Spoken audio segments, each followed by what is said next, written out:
성공을 바란다고 성공을 목표로 삼을 필요는 없다. 자기가 좋아하고 믿는 일을 하기만 하면 성공은 자연히 찾아온다. 데이비드 프로스트의 명언으로 오늘 어법 특강 지금부터 시작합니다. 大家好. 네, 박수로 시작해보죠. 네, 여러분 반갑습니다. 저는 문정아입니다.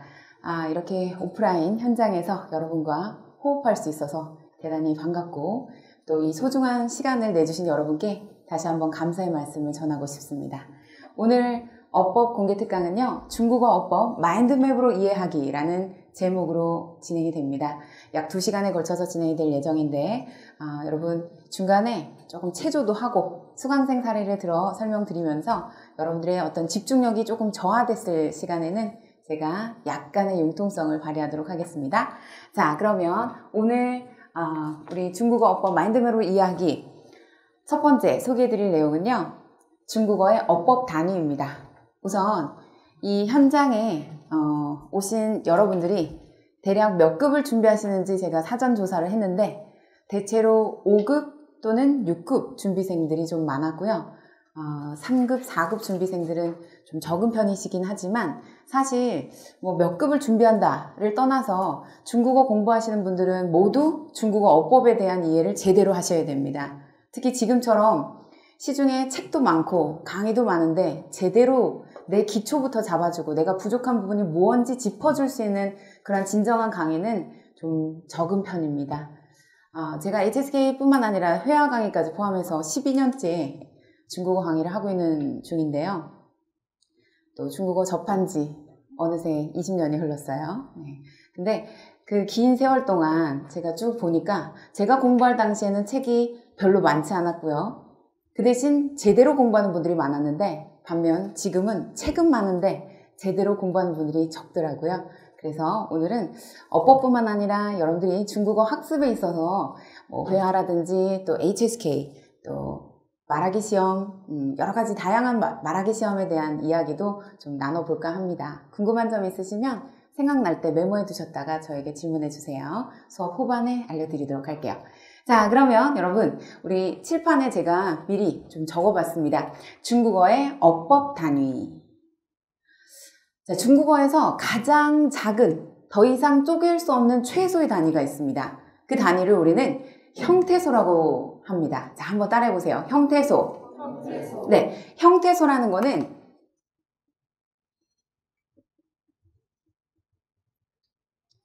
더 이상 쪼갤 수 없는 어법의 최소의 단위를 말하는데요. 이 형태소가 중국어로는 우리가 의수. 자, 다 함께 의수. 네, 어소라고 불리우죠. 네, 의수가 바로 형태소입니다. 그럼 이 의수에는 어떠한 것들이 있는가 하면, 자, 다 함께 따라해보세요. 취, 시작. 취, 巧克力, 葡萄. 그렇죠. 취, 가다, 巧克力, 초콜릿, 그 다음에 葡萄, 포도. 이러한 단어들은 사실상 단어는 단어인데 더 이상 쪼갤 수가 없습니다. 형태소를 만약에 쪼개게 되면 부타오 할 때 부 그리고 타오로 쪼개버리면 포도의 의미를 지닐 수 없죠. 마찬가지로 巧克力도 巧克力 한 글자씩 쪼개면 더 이상 초콜릿이라는 뜻을 가질 수가 없거든요. 그러한 최소의 단위를 형태소라고 부릅니다. 그 다음은 다 함께 단어. 네, 그렇죠. 자, 단어는 우리가 중국어로는 词라고 합니다. 다 함께 词. 그래서 새로운 단어를 生词라고 하지요. 네, 날생, 살생자 써서 生词. 자, 형태소 다음이 단어였고요. 단어는 词라고 불렀습니다. 단어 다음은 구입니다. 다 함께 구. 네, 이 구를 중국어로는 다 함께 短语. 한 번 더, 短语.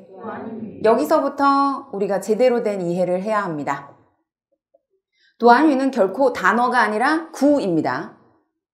단어가 아니에요. 네, 구를 바로 短语라고 합니다. 예를 들어서 동사성 단어와 명사성 단어가 결합된 형태를 중국어로는 动宾短语. 시작. 动宾短语. 동사 플러스 명사 결합. 动宾短语. 동사구라고 하죠. 우리나라 말로는 동사구지만 중국어로 쓰일 때는 动宾短语라고 쓰게 되는 겁니다. 자, 구 다음은 우리가 문이라고 하는데요. 이 문은 문장을 뜻합니다. 문장에는 긴 문장도 있고 짧은 문장도 있죠. 네, 짧은 문장을 단문, 긴 문장을 복문. 자, 따라해보세요. 단문, 복문. 그렇죠. 단문은 단일문이라고도 하고 복문은 복합문이라고도 부르는데 이 복문이란 건 문장에 2개 연결된 걸 복문이라 부르고 단문은 하나의 문장으로 쫙 연결된 거. 그래서 예를 들어 我吃饭 그러면 이거는 단문이고요. 我吃饭你睡觉 그러면 이건 복문이 됩니다. 일반적으로 복문은 접속사로 연결돼요. 그래서 조금 전에 我吃饭你睡觉 이런 문장 형태는 중국인들은 잘 쓰지 않습니다. 我先在这吃饭然后你过去睡觉吧 이런 식으로 先然后 이런 표현을 쓸 수 있고요. 또는 뭐 因为所以라든지 이런 다양한 접속사를 쓰게 되는 것이죠. 그래서 문장의 형태에 따라서 복합문은 다양한 접속사로 연결됩니다. 자, 다시 한번 복습해 봅시다. 중국어의 어법 단위 크게 4가지로 나뉘었었죠. 칠판 보지 않으시고 고개 드시고 저를 보시면서 한국어로 먼저 말씀해 보세요. 가장 작은 단위, 최소의 단위 뭐라 합니까? 형태소. 그렇죠. 형태소 다음으로 조금 더 큰 범위 단어. 그렇죠. 단어 다음은요. 구. 구는 단어와 단어가 결합된 형태를 구라고 부릅니다. 구 다음은 문. 문장은 또 무슨 문? 단문, 복문으로 나뉘었고요. 그럼 중국어로 어떻게 표현했는지 다시 한번 떠올려 봅시다. 자, 중국어로는 뭐라 그랬어요? 语速, 词, 短语, 句. 그렇죠. 句.句를 제가 마무리를 안 지었군요. 자, 문장은 이 문은 바로 句라고 하는데요. 句는 2가지로 단문은 单句, 다 같이 单句. 복문은 复句. 그렇죠. 네. 单句는 단문, 复句는 복문입니다. 이렇게 해서 중국어의 어법 단위에 대해서 우리가 함께 살펴봤습니다. 자, 그 다음으로 중국어에 있어서 문장을 만들 수 있는 문장 성분. 자, 크게 6가지로 나뉘는데요. 한번 따라 하신 다음에 제가 필기할게요. 다 함께 주어, 수어, 목적어. 관형어, 부사어, 보어. 네, 대체로 어법을 좀 정리는 해봤는데 용어가 생소한 분들은 아마 제가 지금 말씀드린 용어가 아닌 뭐 중국어로 주유, 외유, 빈유, 状语, 띵유, 보유 이렇게 접하신 분들은 아마 좀 생소하게 느껴질 수도 있습니다. 자, 다시 한 번만 따라해 볼게요. 다 함께 주어, 수어, 목적어. 관형어, 부사어, 보어. 그렇죠. 문장의 주요 뼈대인 주어, 수어, 목적어 그리고 관형어, 부사어, 보어. 이 6대 문장 성분을 우리는 중국어에서 중국어 학습에 있어서 항상 염두에 두고 문장을 중작하는 훈련 해나가야 됩니다. 그래서 어떤 분들은요 문장을 막 만드는데 알아듣긴 듣겠어. 근데 어순이 엉망이야.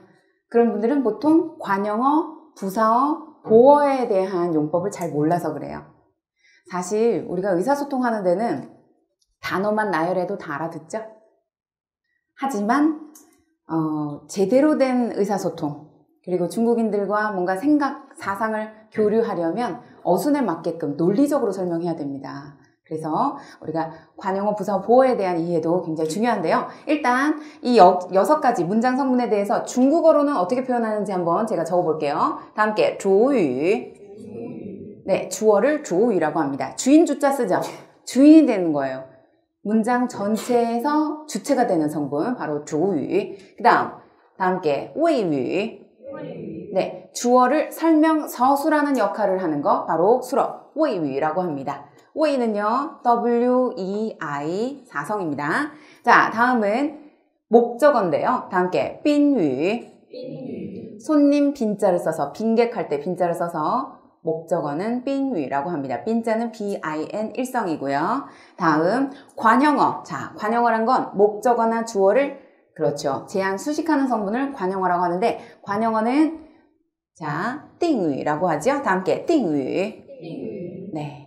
띵, D-I-N-G 띵유. 이어서 부사어. 부사어는 문장 맨 앞에서 문장 전체를 화려하게 꾸며주거나 또는 수러 앞에 놓여 수러를 제한 수식하는 역할을 하는 것을 부사어라고 하거든요. 자, 부사어는 다 함께 状语.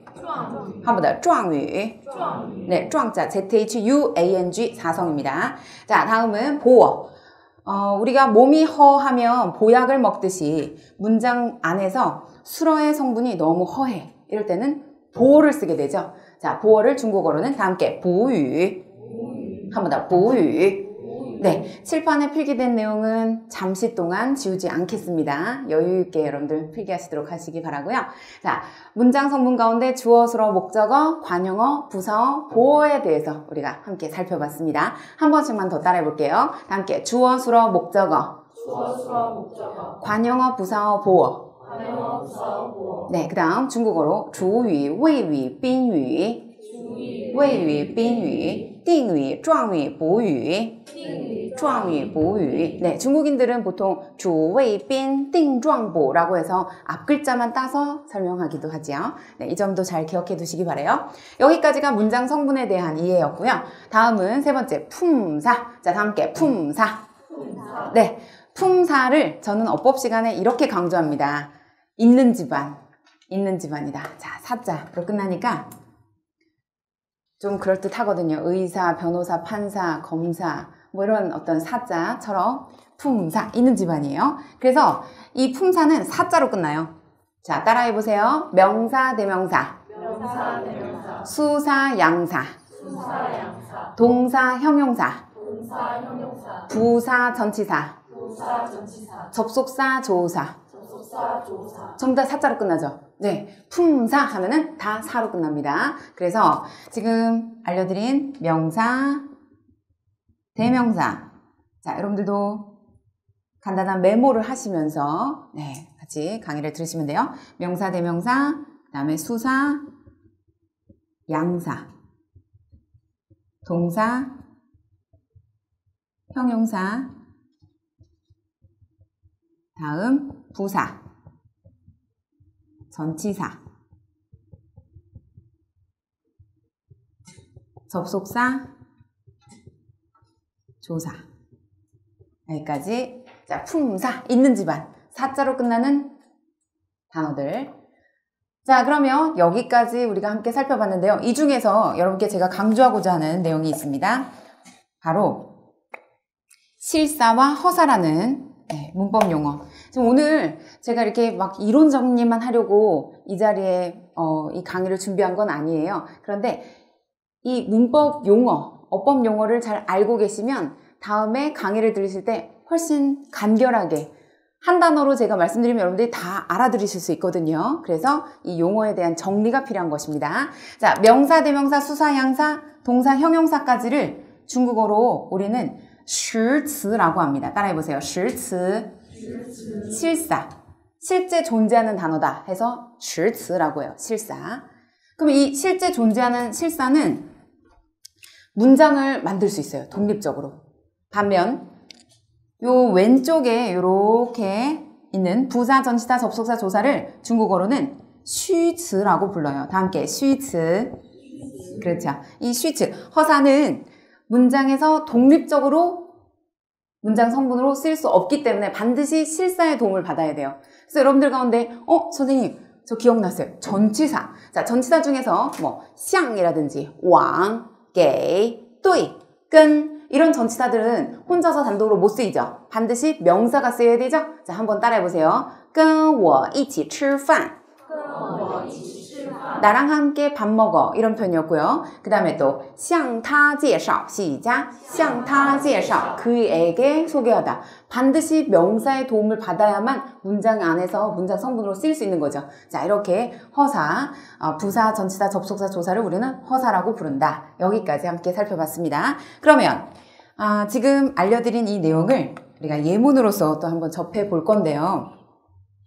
일단은 형태소서부터 자, 오늘 목차 조금 아까 소개를 해드렸고 중국어의 어법 단위 가운데 형태소. 형태소는 더 이상 쪼갤 수 없는 최소의 어법 단위. 뜻을 가진 최소의 단위였습니다. 자, 한 번씩 따라해보세요. 姐,我,去,葡萄, 그렇죠. 포도였습니다. 피유, 이성, 타오, 경성. 다음 단어라고 한다면 이렇게 한 글자짜리도 되고 두 글자짜리도 되고 세 글자도 됩니다. 그러면 단어는 형태소를 포함하죠. 어떤 분들은 선생님 헷갈려요 그러시는데 헷갈릴 일이 아니라 단어 자체가 형태소를 포함하기 때문에 아 뜻을 가지고 있는 형태소 다음 단위구나 라고 생각하시면 돼요. 다 함께 听, 看, 中国, 学校. 자 다음 단어 2개 이상이 결합된 형태 바로 구라고 불렀었죠. 네, 구에 대해서 다 함께 打电话, 在首尔. 그렇죠. 전화를 걸다. 또 서울에 있다 이런 표현이었고요. 구. 다음 문장 형태입니다. 자 문장 다 함께 你想吃什么? 그렇죠. 너는 뭘 먹고 싶니? 라는 문장이었어요. 그래서 형태소부터 단어, 구, 문장까지 함께 살펴봤고요. 자 품사 그러면 지금 PPT 화면에서 막 뜨려고 그랬는데 제가 껐어요. 자, 여러분들 기억을 되살려서 한 분 한 분씩 대답해 봅시다. 자 1분단부터 명사부터 했는데 동사로 갔어요. 네, 조금 어렵게 시작합니다. 뒤분 대명사, 수사, 형용사 또 어렵습니다. 막 헷갈립니다. 조사, 전치사, 접속사, 부사 아까 얘기했지 않았나요? 안 했어요? 네, 부사. 그 다음 네, 그렇죠. 맨 마지막 동시에가 불리해요. 양사만 언급이 안 된 것 같아요. 양사, 그죠? 그래서 명사, 그 다음에 동사로 바로 가는 바람에 우리 동시에 네, 좀 뒤에 동시에가 어려워졌어요. 자, 그러면 함께 읊어봅시다. 시작! 명사, 대명사, 수사, 양사, 동사, 형용사, 부사, 전치사, 접속사, 조사. 네, 좋아요. 품사 중에는 이거 외에도 감탄사, 의성사라는 게 있는데 그 내용은 책에서 다루지도 않고요. 그리고 문장 성분에서 그렇게 의미 있는 것들은 아니라서 제가 제외했습니다. 자, 여기까지 품사였습니다. 다음은 문장 성분 차례. 자, 스톱. 문장 성분 우리 뒤에 난 동시에서부터 네, 문장 성분 뭐뭐? 주어, 수러,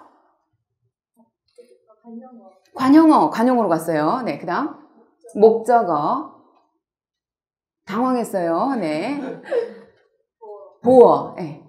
부사어, 그렇죠. 네, 6분 잘하셨습니다. 자, 다 같이 읊어봅니다. 시작! 주어, 수러, 목적어, 관용어, 부사어, 보어. 그렇죠. 이번에는 중국어로 어떻게 됐는지. 자, 우리 뒤에 동시에서부터 주어, 수러, 목적어. 네. 그렇죠. 그거. 뉘통시가 먼저 해서 뉘통시 주의, 외의. 네? 다시 한번. 네. 그렇죠. 아영이. 네. 주의, 외의까지 했고 보의로 갔어요. 네. 보의, 주의, 외의, 보의. 또 네. 빈의. 2개 남았어요. 네. 띵의. 그렇죠?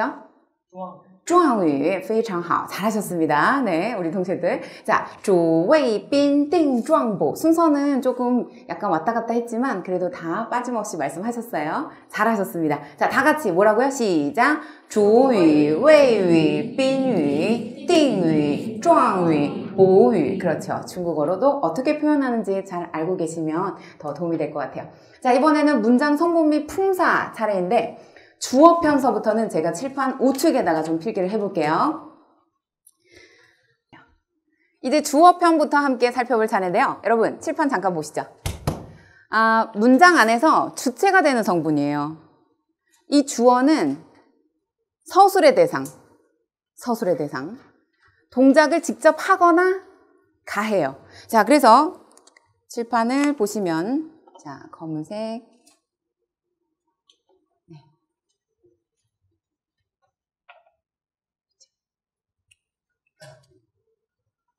편집해 주세요. 네.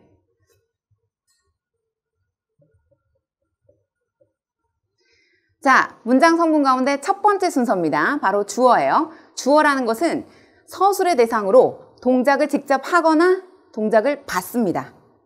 네, 주어에 대한 정의,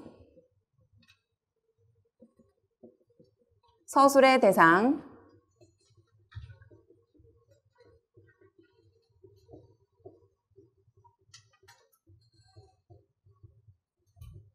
동작을 직접 하거나 동작을 받습니다. 그럼 동작을 직접 할 경우에는 예를 들어서 우리가 나는 시험에 참가한다. 자, 중작 시작. 我参加比 예. 考试 그렇죠. 죄송해요. 제가 비싸게 할 뻔했어요. 다시 한번 我参加考试 그러면 내가 동작의 주체로서 내가 시험에 참가하는 거고요. 만약에 내가 엄마에 의해서 야단을 맞았다. 이런 형태라면 그걸 받는 거죠. 자, 그러면 我가 주어긴 주어인데 어떻게 됩니까? 시작. 我被妈妈骂了一顿. 예, 骂了一顿. 그래서 나는 엄마한테 야단 맞았다. 해서 동작을 당하는 주체가 역시 주어가 될 수 있는 것이죠. 서술의 대상으로 동작을 하거나 동작을 받는 것. 그러면 주어가 될 수 있는 주요 성분, 구성 성분 한번 살펴볼게요. 구성 성분. 주어가 될 수 있는 구성 성분에는 크게 자, 다 함께 따라해보세요. 명사, 대명사, 동사, 형용사, 수사, 수량사, 각종 구. 그렇죠. 자, 각종 구라고 하면 단어가 2개 이상 결합하면 구라고 그랬죠. 동사구, 주술구, 덧자구 이런 것들 전부 다 각종 구 범위 안에 속하는데요. 여러분 가운데 학습 기간이 1년 미만이거나 또는 심지어 뭐 한 6개월 미만이신 분들도 계실 수 있는데 차차 중국어라는 것은 언어라는 거는 노출된 만큼 내가 접한 만큼 익숙한 만큼 잘하게 돼 있는 거거든요. 그러니까 지금 당장은 이 문법 용어라든지 혹은 뭐 예시문 중에서 못 알아보는 게 있다. 너무 당황하지 마시고 그냥 마음을 열고 수업을 경청해 주시고 듣고 따라 하시면 됩니다. 자, 그래서 명사, 대명사, 동사, 형용사, 수사, 수량사 각종 구가 있는데요. 우리 주어를 이루는 구성 성분들. 자, 지금 PPT 화면에서 주어란 하고 정의, 그 다음에 예문을 좀 띄워드릴게요. 다 함께 我学习汉语 여기선 동작을 당하는 거예요? 직접 하는 거예요? 직접 하는 거죠. 그렇죠? 네, 동작의 주체, 서술의 대상이에요. 그 다음에 주어의 구성 성분 중에서 첫 번째, 다 함께 명사인 거 你的书很多 여러분, 수는 명사죠? 네, 주어 자리에 놓여있는 주어입니다. 맞아요. 다음 8是中国人最喜欢的数字最喜欢的数字 여기서 8는 수사죠. 네, 수사 바로 주어 자리에 놓이면 주어입니다. 세 번째, 去恐怕不行 去는 가다라는 동사지만 주어 자리에 놓이면 주어예요. 이 점에서 많은 학습자들이 동사가 어떻게 문장 안에서 주어가 될 수 있어? 라고 생각하시면 오산. 동사나 형용사 그리고 다양한 구성 성분들이 주어 자리에 놓이면 주어가 되는 게 바로 중국어예요. 네. 중국인 가운데 중국어는 어법이 없다. 귀에 걸면 귀걸이고 코에 걸면 코걸이다. 이런 말씀하시는 이유도 여기 있어요. 네. 품사 자체는 속성이 바뀌는 건 아니에요. 근데 문장 성분상 이 위치가 이렇게 앞으로 가면 주어가 돼. 수라 자리에 놓이면 수어야. 관용어 자리에 놓이면 관용어야. 이래서 우리는 품사 위주로 학습을 해서는 안 되고 문장 성분 위주로 학습을 해야 돼요. 하루에 적어도 5문장 이상은 문장 성분을 구분하는 훈련을 해보세요. 그러면 여러분들 중작 실력이 월등해집니다. 아주 막강해져요. 자, 그래서 공파부시행 네 번째는요. 바로 구단인데요. 이건 명사구라고 불러요. 대명사 플러스 수량사 결합인데 이걸 우린 명사구라고 해요. 자, 다 함께 你们两位都到这儿来 보시면 주어 자리에 놓였죠? 당신들 두 분은 여기에 오세요 라는 문장이었습니다. 자, 한 번씩 다 같이 읽어보고서 마무리 짓겠습니다. 당신의 책이 많아요. 시작. 你的书很多 8是中国人最喜欢的数字去恐怕不行你们两位都到这儿来 네, 제 어법 교과서에 보시면 你们两位이 부분에 二位라고 나와 있는 그런 부분이 있는데요. 二位라고 해도 되고 两位해도 되는데 회화체선 两位를 더 많이 써서 제가 오늘 PPT에는 两位라고 실었습니다. 자, 다음 주어를 생략할 수 있는 경우에 대해서 살펴볼 차례인데요. 여러분 잠시 절 보세요. 우리가 일상생활 속에서 대화를 나눌 때 좀 이렇게 급할 때나 아니면 상대방에게 뭐 그렇게 중요하지 않은 이야기를 나눌 때는 주어를 굳이 쓰지 않죠. 너 밥 먹었어?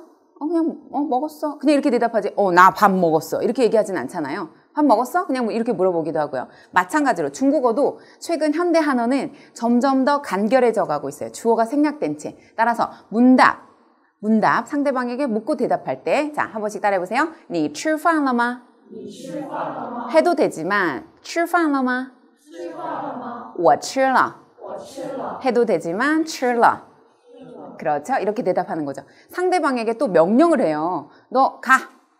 너 먹어. 혹은 가자. 이렇게 해서 상대방에게 명령하거나 건의할 때 다 함께 走吧. 네, 이럴 때도 역시 주어를 생략할 수 있는 거죠. 세 번째는요. 불특정한 주어인데 그 옆에다가 한번 메모해 보세요. 속담. 속담일 때는 주어를 생략할 수 있어요. 자, 다 함께 活到老学到老学到老. 네, 살아있는 한 열심히 공부한다. 그래서 학습에 정진하라는 그런 의미로 중국인들이 지은 이 속담 活到老学到老. 이 부분에 있어서는 주어가 없죠? 네, 바로 주어가 생략된 형태고요. 네 번째, 자연현상입니다. 다 함께 下雨了刮风了下雪了. 네, 이런 표현들 전부 다 어떻게 보면 선생님 雨下了그 다음에 雪下了 이렇게 하면 안 되나요? 그렇게 안 해요. 중국인들은 자연현상의 경우는 주어를 쓰지 않고 무주어, 네, 주어가 없는 형태, 무주어문으로 써주게 됩니다. 자, 이렇게 네 가지 경우였어요. 한 번씩 따라 하신 다음에 외워봅니다. 다 함께 문답, 명령과 건의, 불특정한 주어, 자연현상. 자, 다음 화면입니다. 여러분 질문 제가 지금 할게요. 우리 맨 뒤에 동시에서부터 네, 유리해요. 처음 이렇게 답을 해야 될 경우에는 첫 번째 무주어문, 주어가 없는 형태 언제 주어가 없어도 된다고요? 네, 명령이 이제 아주 인상 깊었나 봐요. 네, 명령과 건의. 네, 그다음 자 다시 문답, 속담. 속담인데 그거는 좀 특정하지 않다고 그래서 무슨 그렇죠. 불특정한 주어. 맞아요. 네, 핵심이었고 자연현상. 그렇죠. 이렇게 해서 네 가지 경우에 대해서 우리가 함께 살펴봤어요. 사실 인강이든 오프라인 강의든 간에 저는 소통하는 걸 좋아해요. 이렇게 막 묻고 답하고. 그래야지 우리 학생들이 이해를 했는지 알 수 있잖아요. 저는 그리고 지금 뭐 이렇게 특강 중이기도 하고 카메라가 앞에 있어서 그렇긴 한데 저는 막 카메라 있어도 막 돌아다니면서 잠을 깨우기도 하고 어깨를 주물러 주기도 하고 막 그러거든요. 그래서 오늘도 혹시 피곤한 분들 계시면 저한테 손을 들어주세요. 제가 안마 잘해요. 네. 아시겠죠? 자, 다음 주어를 이루는 구성성분 가운데 가장 대표적인 게 바로 명사예요. 다 함께 명사.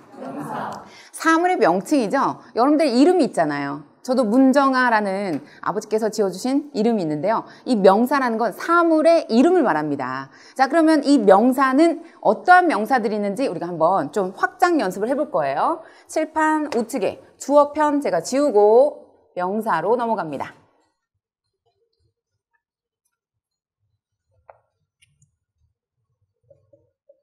명사는 두 가지만 기억하시면 돼요. 첫 번째, 명사의 종류.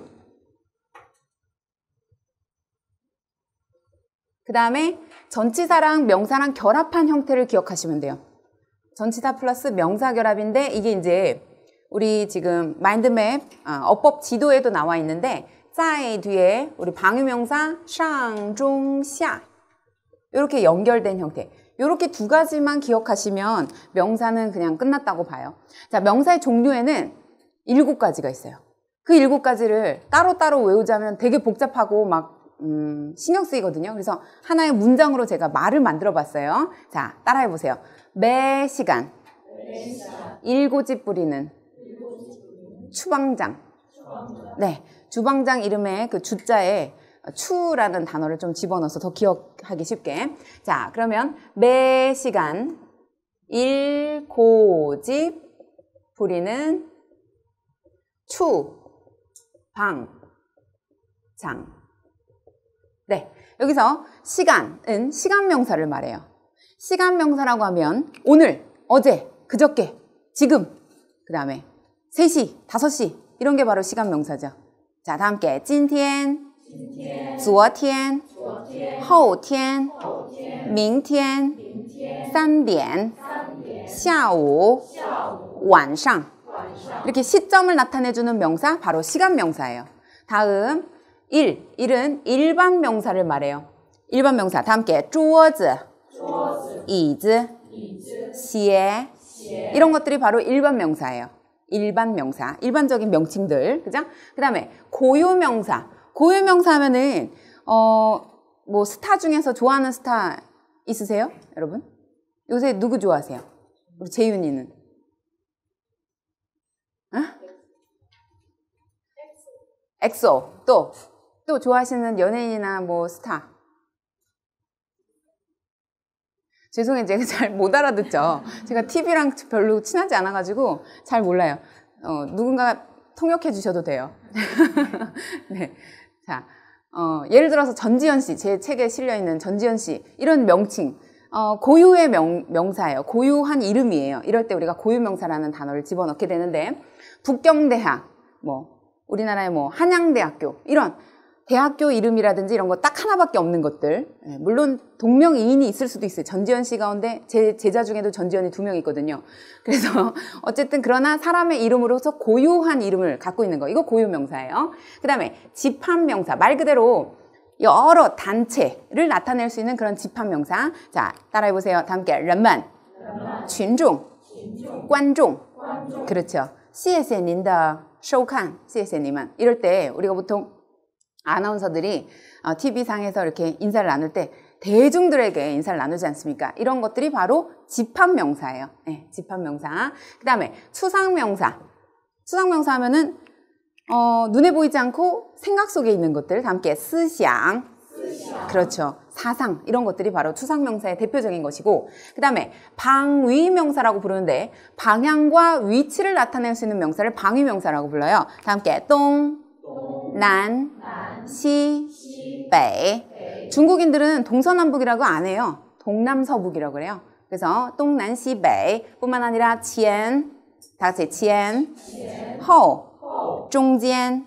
이런 것들도 역시 방위명사에 해당이 됩니다. 방향과 위치를 나타내는 단어들 방위명사. 다음 장소명사.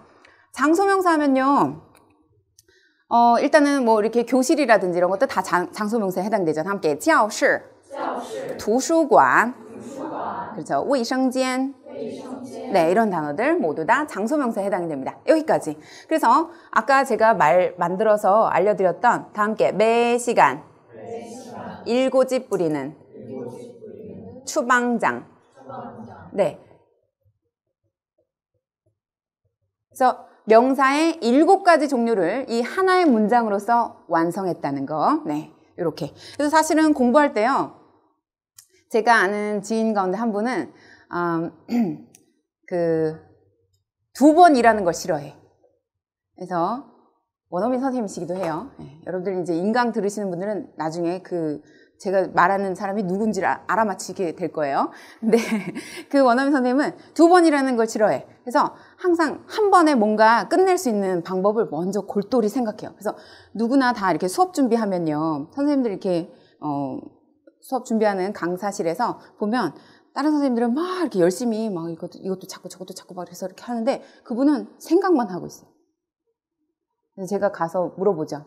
선생님 뭐 하세요? 우아한 포즈로 뭐 하세요? 그러면 저는 이걸 어떻게 하면 빨리 학생들한테 알려주고 저도 수업 준비를 빨리 끝낼까 생각한대요. 먼저 생각한 다음에는 그 다음에 행동을 정말 빨리 하세요. 그래서 저도 그분과 함께 일하면서 정말 많은 걸 배울 수 있었거든요. 아, 저런 방법도 참 좋겠다라는 생각을 했는데, 여러분들 공부할 때도 마찬가지예요. 그냥 무작정 열심히 하는 거? 그거는 별로 바람직하지 않아요. 지쳐요. 방법을 알고 전문가에게 길을 좀 이렇게 어떻게 가는 건지 대략이라도 알고서 공부를 시작해야지, 무작정 막 하게 되면 시간은 많이 소모했는데 효과는 적은 그런 경우가 생길 수 있어요. 자, 그래서 지금 명사 공부하면서 종류와 또 종류에 대해서 알아봤고요. 문장으로 아는 방법. 그 다음에 전치사 뒤에 명사가 같이 결합되었을 때 우리 보통 在, 上, 中, 下 형태 한번 살펴봅시다. 在, 什么什么上 하게 되면 방면 또는 범위를 나타내요. 네, 간결하게 말씀드리면 방면 또는 범위. 그 다음에 어떤 과정을 나타낼 때는 우리가 在什么什么中을 쓰게 됩니다. 다 함께 在中. 그렇죠. 在什么什么下는 상황, 조건. 을 나타내고자 할 때는 在什么什么下를 써주게 되는데요. 자, 우리 한번 PPT 화면으로 명사란 해서 대표적인 문장 다 함께 中国是文明古国. 文明古国. 그 다음 在와 방위명사의 결합 형태를 우리가 함께 살펴보도록 하겠습니다. 자, 우리 마이크를 중간중간 좀 사용할게요. 마이크 테스트 하나 둘 셋.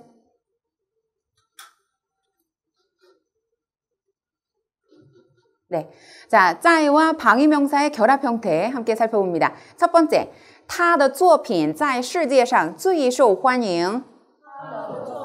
在世界上最受欢迎. 그렇죠. 여기서 在 동그라미, 上 동그라미 쳐주시고요. 在世界上해서 방면, 범위, 어떤 범위냐면 세계적으로 라는 범위를 나타내는 것이죠. 자, 여러분들 배부 받으신 자료 가운데 명사편 在와 방위명사의 결합을 보고 계신 중입니다. 다음 두 번째 한번 살펴볼까요? 다음 두 번째는 在什么什么中인데요. 이 문장은 우리 지금 한 분이 대표로 한번 읽어볼게요. 갓 중국에서 어학연수를 마치고 온 우리 효은 양. 네. 읽어봅시다. 다 전부 다. 在许多国家中我最想去德国.非常好. 그렇죠. 발음이 아주 좋아요. 배터리가 없나 봐요. 네, 발음이 아주 좋았죠? 자, 다음 세 번째 문장. 이것은 우리 다 같이 읽어볼 건데요. 在什么什么下 해서 자, 언니의 협조하에서 도움하에서 나는 순조롭게 시험을 통과했다. 같이 시작.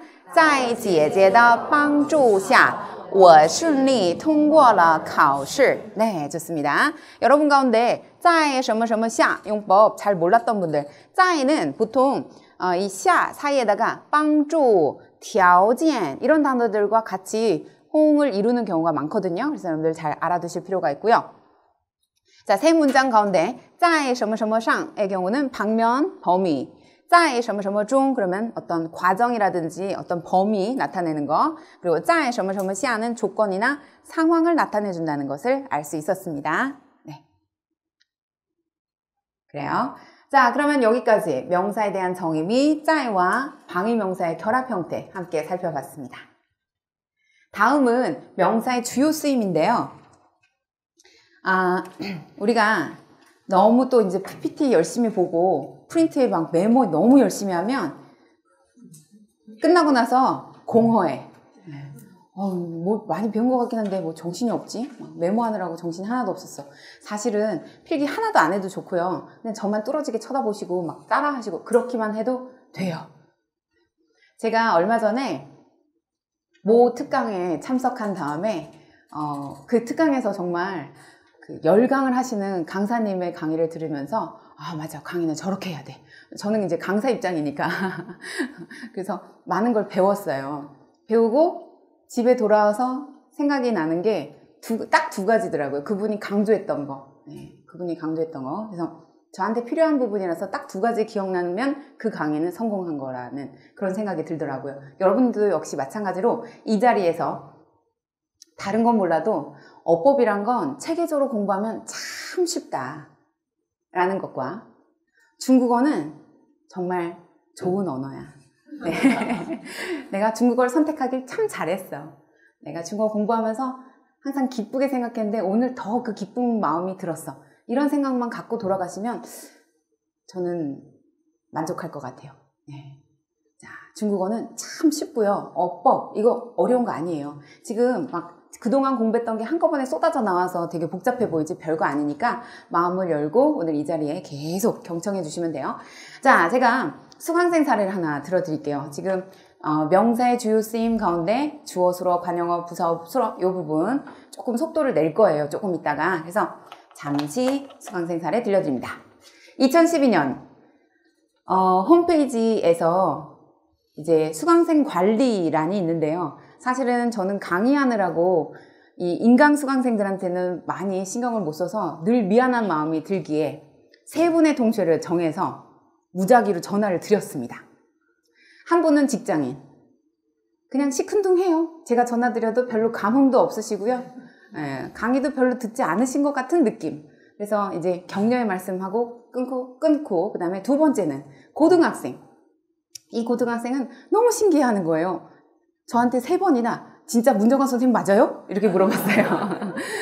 그랬고 열심히 수업 듣겠다고 약속하고 끊었고, 세 번째 분은 자신감이 정말 없어 보이는 30대 초반의 그 제주도에 계신 분이신데, 이제 갓 중국어를 시작해서 뭐부터 어떻게 해야 될지 정말 힘들어하는 분이셔서 제가 딱 느끼기에 이분은 제 도움이 정말 필요하겠다 생각해서 친중국어 스텝 1, 2, 3를 어떻게 공부하시고, 근데 제가 계획을 짜드렸어요. 그리고 제가 이제 계획을 짜드린 이상은 또 검사를 해드려야 될 것 같아. 그래서 숙제 검사를 매일같이 해드렸어요. 어떻게 하다 보니까 그렇게 됐어요.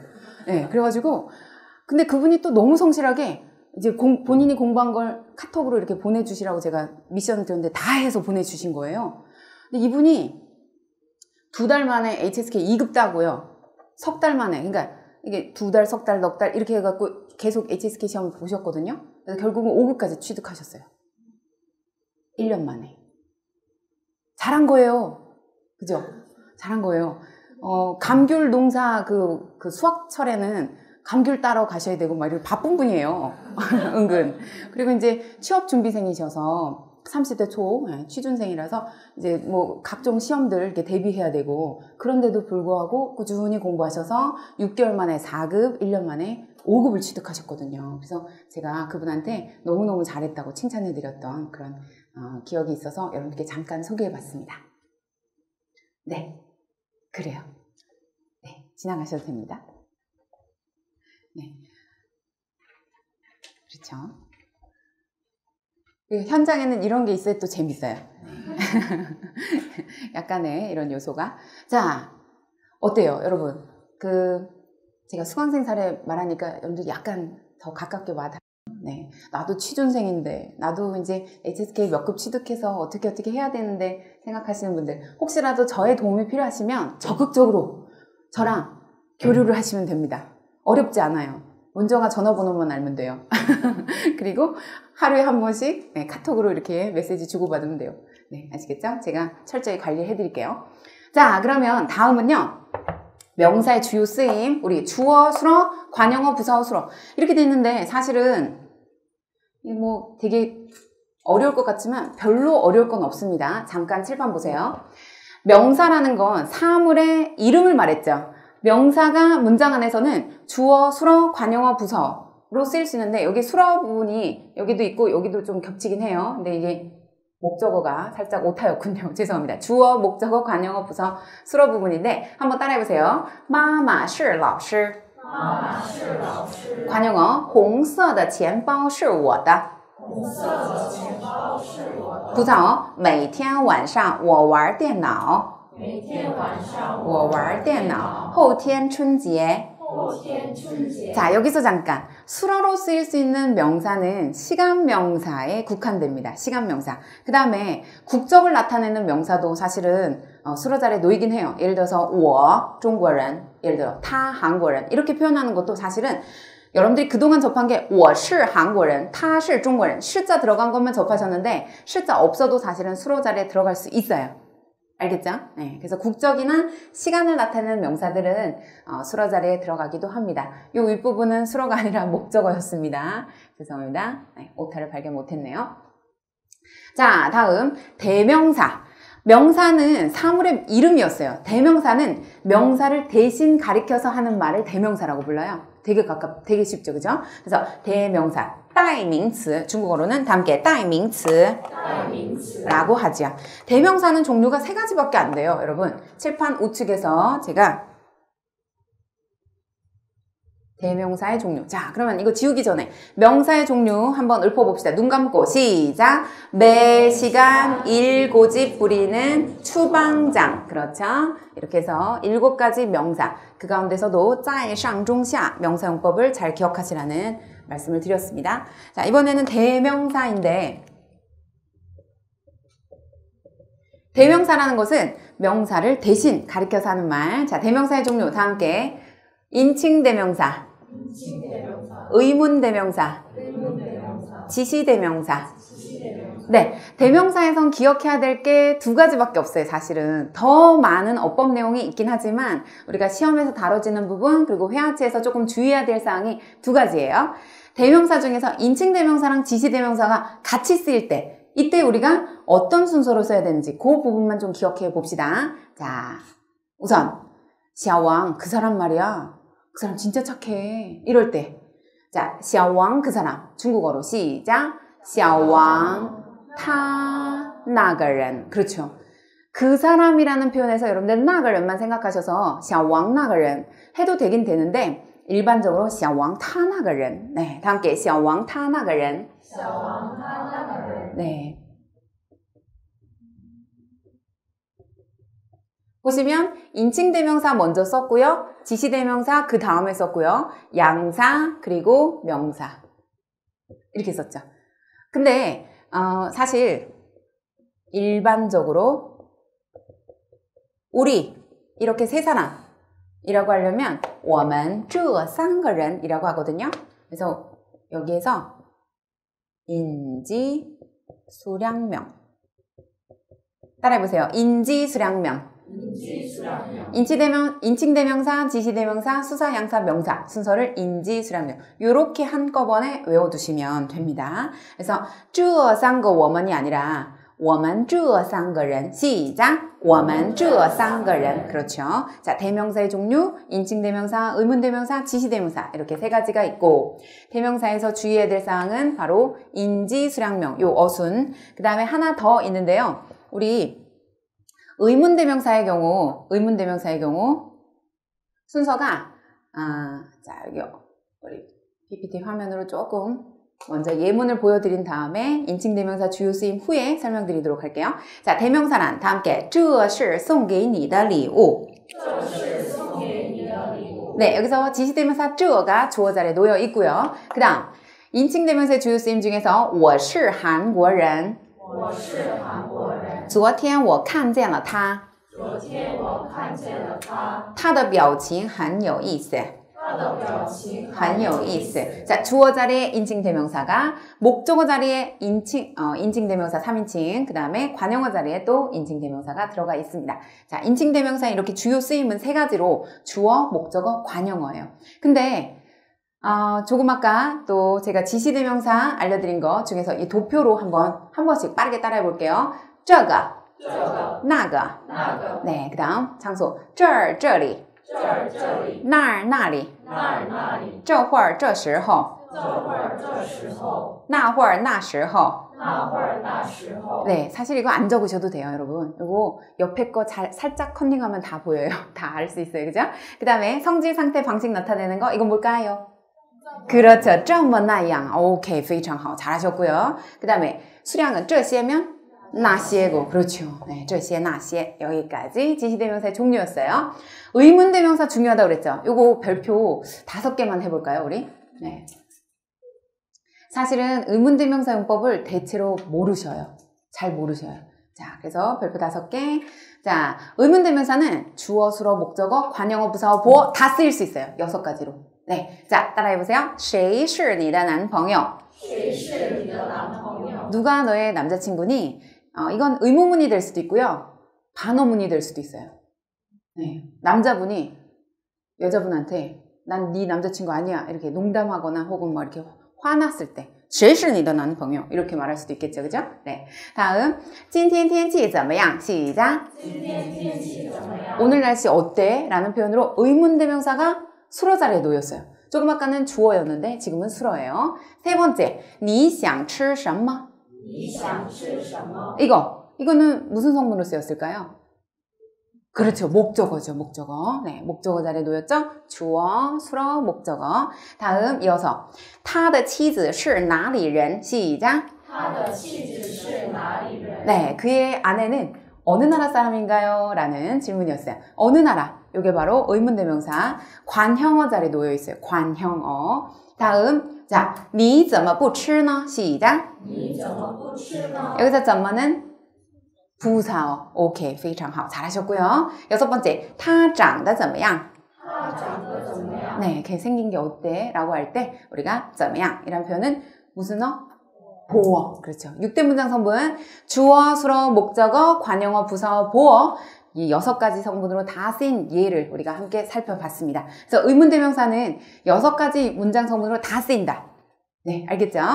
자, 그 다음 의문대명사의 활용 가운데 제가 이렇게 예문을 좀 준비한 이유가 어법 강의인데 너무 어법 용어만 조금 전처럼 계속하면 뭐지? 어법 용어만 하다가 끝난 것 같은 느낌. 예문으로 한번 살갑게 다가가기 위해서 준비해봤습니다. 자, 따라해보세요. 谁都知道我是你的女朋友我是你的女朋友 여기서 의문대명사가 주어 자리에 놓였는데요. 谁都什么都하게 되면 무엇이든지 다 네, 어디든지 다 이런 의미로 날도 하게 되면 그래서 이 의문대명사 자체가 또나 이에랑 같이 결합하게 되면 예외 없이 모두라는 뜻을 가지게 됩니다. 예외 없이 모두. 다음, 你想买什么就买什么 시작. 你想买什么就买什么 그렇죠. 남자분들이 이제 연애할 때 여자친구에게 할 수 있는 말이죠. 사고 싶은 거 다 사. 그리고서 한 달간 굶죠. 예, 집에 가서 라면 끓여 먹고 그럴 수 있겠죠. 자, 이게 바로 什么라는 의문대명사가 목적어 자리에 놓인 형태를 말합니다. 다음, 대명사의 위치 중에서 아까 제가 알려드렸던 거. 자, 따라해보세요. 인지수량명. 한 번 더. 인지수량명.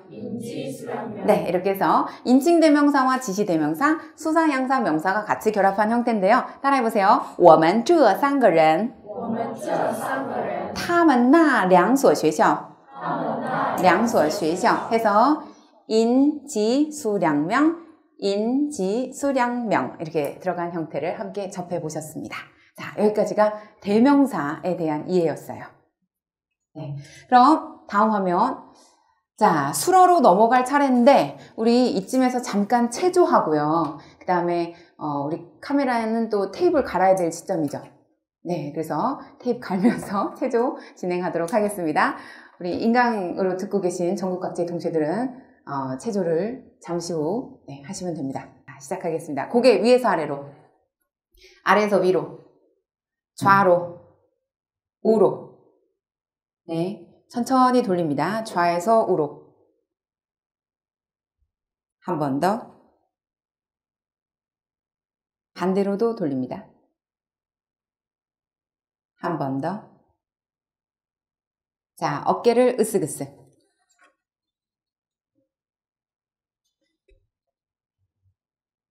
네, 어깨를 으쓱으쓱. 뒤로 3번.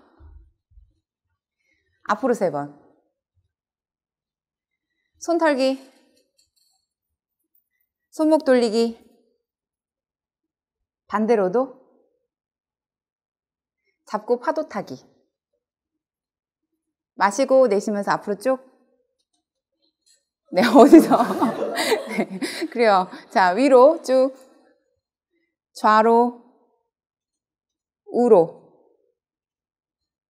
자, 좌우 대각선 쫙쫙. 반대로도 대각선 쫙쫙. 네. 뒷목을 다시 한번 톡톡톡. 반대편도 톡톡톡. 어깨 주물러 보세요. 어깨. 자, 어깨 주무르시고. 반대편도 주물러 보시고.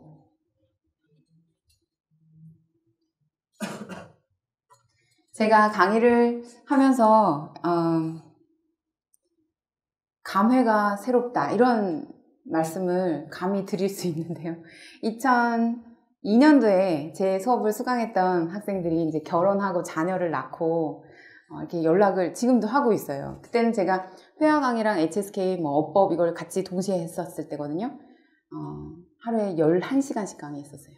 최대 많이 했을 땐 14시간. 그래서 새벽 6시 45분 강의부터 밤 9시 40분 강의까지 9시 40분에 끝나는 것까지. 그래서 거의 학원에서 살았죠. 네. 그리고 이제 가족들이 제발 좀 중국어로 잠꼬대 좀 하지 말라고. 그러시고 그때 당시에는 9회 HSK 때는요. 시리즈로 제가 유의어 묶어가지고 한꺼번에 외우게 했었거든요. 그래서 그런 동사나 형용사 막 명사 시리즈 VHSK 2009년까지는 그게 막 시리즈를 하다 보니까 저희 가족들이 그걸 외워요. 제가 잠꼬대로 하도 하니까 자 따라하세요 하면서 막 한대요. 그랬을 정도로 강의를 많이 했던 시절. 지금은 인터넷 강의로 전국 각지에 또 세계 각 지역의 동료들과 만나고 있는데요. 정말 항상 감사하게 생각하고 여러분이 있기에 제가 있는 거고요. 그래서 더 많은 무료 강의들, 더 많은 현장 강의들 제가 이렇게 오프라인에서 만들 계획입니다. 건강하려고 매일 운동합니다. 매일 스트레칭 많이 해주고 여러분들도 역시 건강하셔야 돼요. 그래야지 공부도 할 수 있는 거니까. 우리 직장인 동시들도 계시고 또 취업준비생들, 대학교 지금 재학 중인 분들 계실 텐데 앞으로의 내 미래가 좀 불안하다.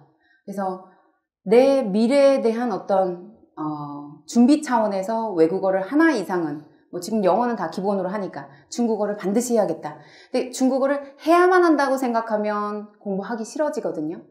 그러니까 그냥 내 친구라고 생각해 주세요. 옆에 껴놓고 친구처럼 손잡고 다니는 그렇게 생각해 주시고 가급적 뭐 회화를 공부하든 어법이든 아니면 무슨 뭐 시험 준비를 하든 간에 다 녹음을 하세요. 강사의 목소리를 녹음하라는 얘기가 아니고요. 여러분의 목소리를. 그리고 빠르게 들으세요. 2배속으로.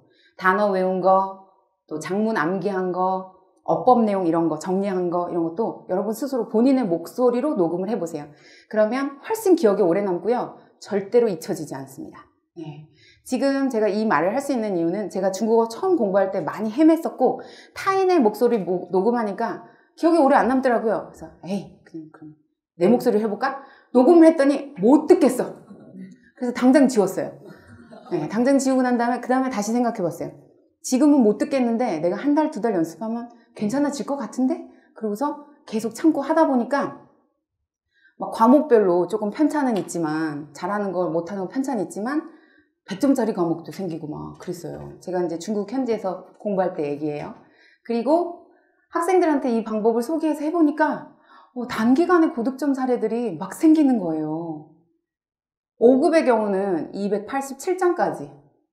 원어민 수준이에요. 그 친구는 완전히 다 외워버려. 그래서 녹음하는 거랑 제가 알려주는 거 다 해요. 싹 다 흡수해. 지금도 얘기 이렇게 주고받고 있는데 6급도 261점인가 받았었어요. 그래서 그런 신화를 여러분들이 만들 수 있는 거예요. 인간의 잠재력은 무궁무진하죠?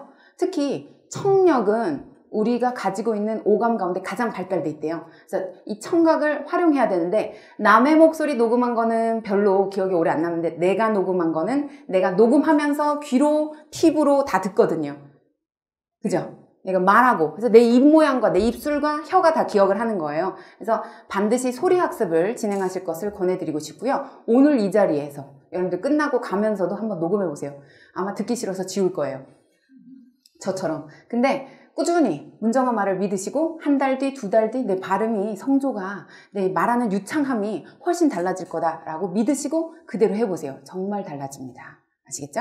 자, 그러면 이제 주어편에 이어서 수어편 들어갈 차례인데요. 여러분 오늘은 제가 문장 성분, 품사 이런 것 가운데 주어, 수어, 목적어, 관형어까지 준비를 했어요. 오늘은 어법 1탄이거든요. 다음 시간에는 부사어랑 보어를 공부할 거예요. 그리고 마지막 시간에는 문형과 접속사에 대해서 정리를 해서 3번에 걸쳐 이 어법 특강을 진행하게 되니까 오늘 이 자리에 참석하신 분들 또 인강으로 전국 각지에서 듣고 계신 분들 다음번 시간이 허락하신다면 두 번째 특강 부사어 보어편도 꼭 들으러 오시기 바랍니다. 자, 수어편이에요. 오늘 수어는 수어에 대한 정의부터 살펴볼게요. 아까 주어는 동작의 주체, 서술의 대상, 동작을 직접 하거나 당한다고 그랬죠.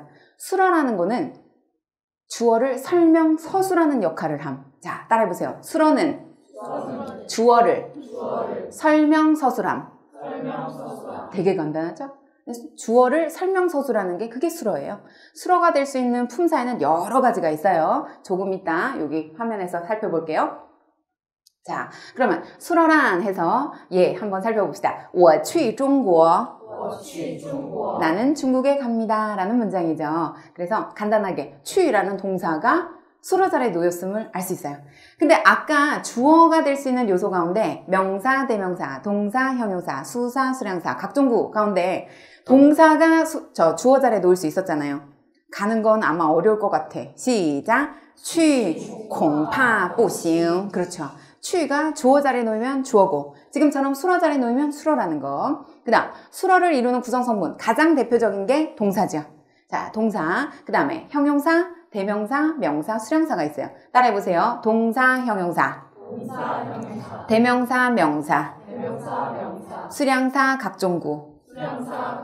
사실 순서만 좀 뒤바뀌었을 뿐 주어를 이루는 구성성분이랑 똑같죠? 그죠? 명사, 대명사, 동사, 형용사, 수사, 수량사, 각종구가 주어를 이루는 구성성분이었잖아요.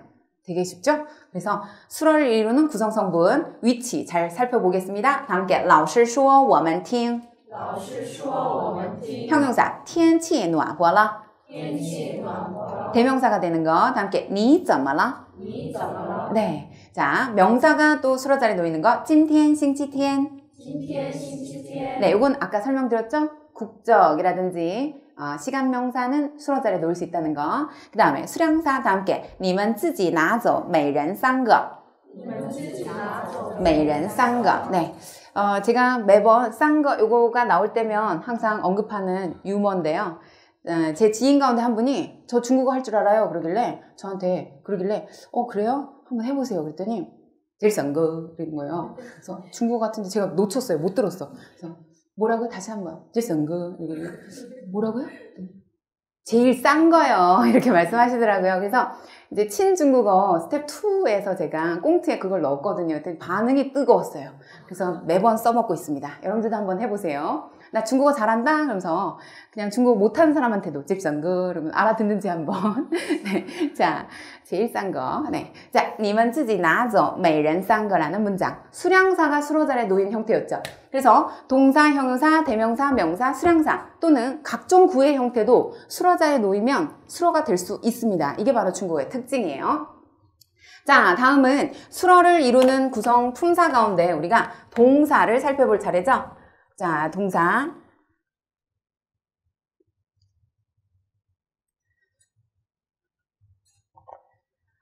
PPT 화면에는 제가 동사란 해서 정의 부분하고 동사와 목적어, 동사와 형용사, 구, 목적어로 취함 이렇게 등등이 적혀 있는데요. 우리 중국어 어법 지도 잠깐만 펴보세요.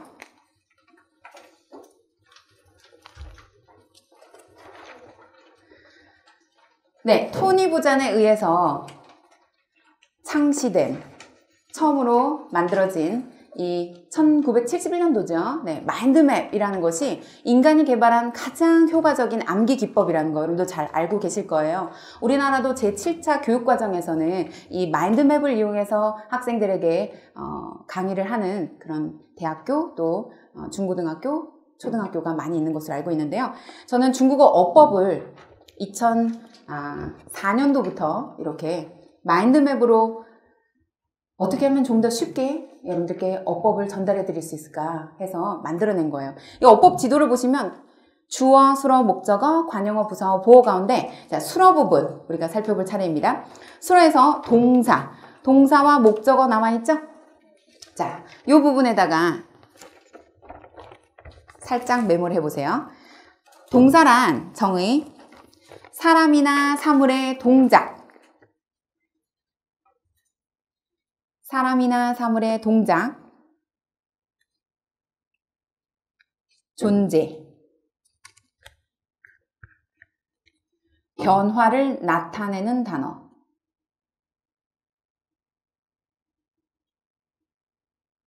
사람이나 사물의 동작, 존재, 변화를 나타내는 단어. 그래서 이 동사는 일반적으로 목적어를 동반하거든요. 그래서 우리 프린트에 나와 있습니다. 동사와 목적어, 그죠? 자, 일반적으로 목적어를 갖는데 명사, 대명사, 목적어를 갖는 동사가 대부분입니다. 자, 칠판 PPT 화면에서 제가 띄워드릴게요. 함께 칸电影 칸이라는 동사가 뒤에 명사 电影을 목적어로 수반했죠? 이렇게 동사는 목적어를 일반적으로 수반합니다. 그러면 그 외에 요 명사 목적어나 대명사 목적어 외에 동사나 형용사나 구를 목적어로 동반하는 동사들이 있어요. 이 동사들은 우리 프린트에 좀 많이 나와 있는데 두 개만 외웁시다. 함께 准备开始한 번 더 准备开始 네, 그 외에도 进行 또 受到继续希望感到感觉觉得 게이, 자이, 나니, 더이 같은 단어들도 있습니다. 그런데 이것까지 전부 다 기억하기엔 너무 많은 것 같아요. 그래서 두 개만 대표적으로 다시 한번 准备, 开始. 네, 뒤에 동사나 형용사나 구를 목적으로 가져요. 그러면 여러분 우리 수업할 준비를 한다. 다 함께 准备上课, 准备参加考试.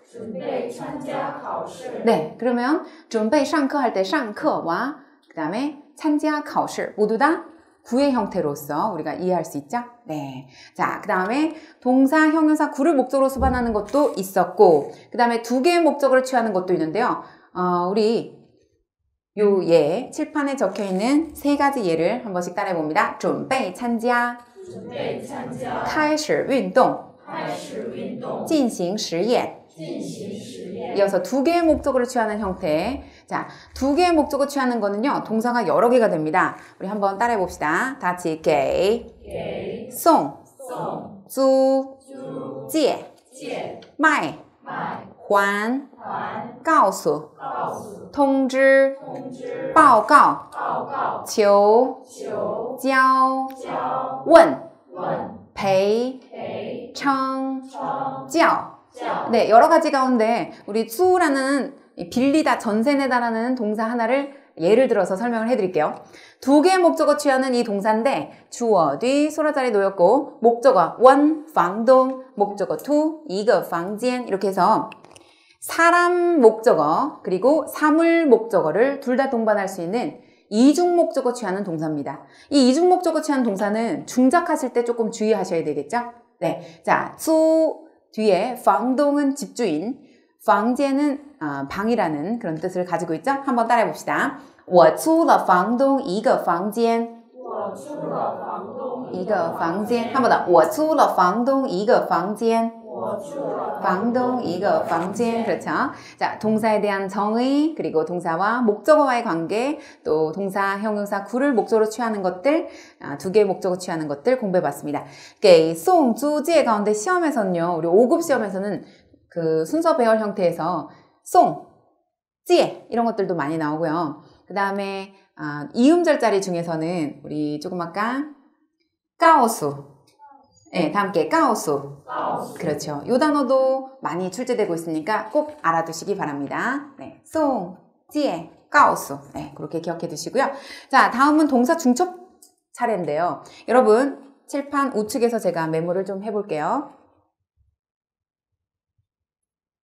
두 번 반복해서 써주는 걸 동사 중첩이라고 부릅니다. 자, 동사의 중첩은 이름절과 이음절로 나뉘어요. 그래서 이름절의 경우는 AA 형태,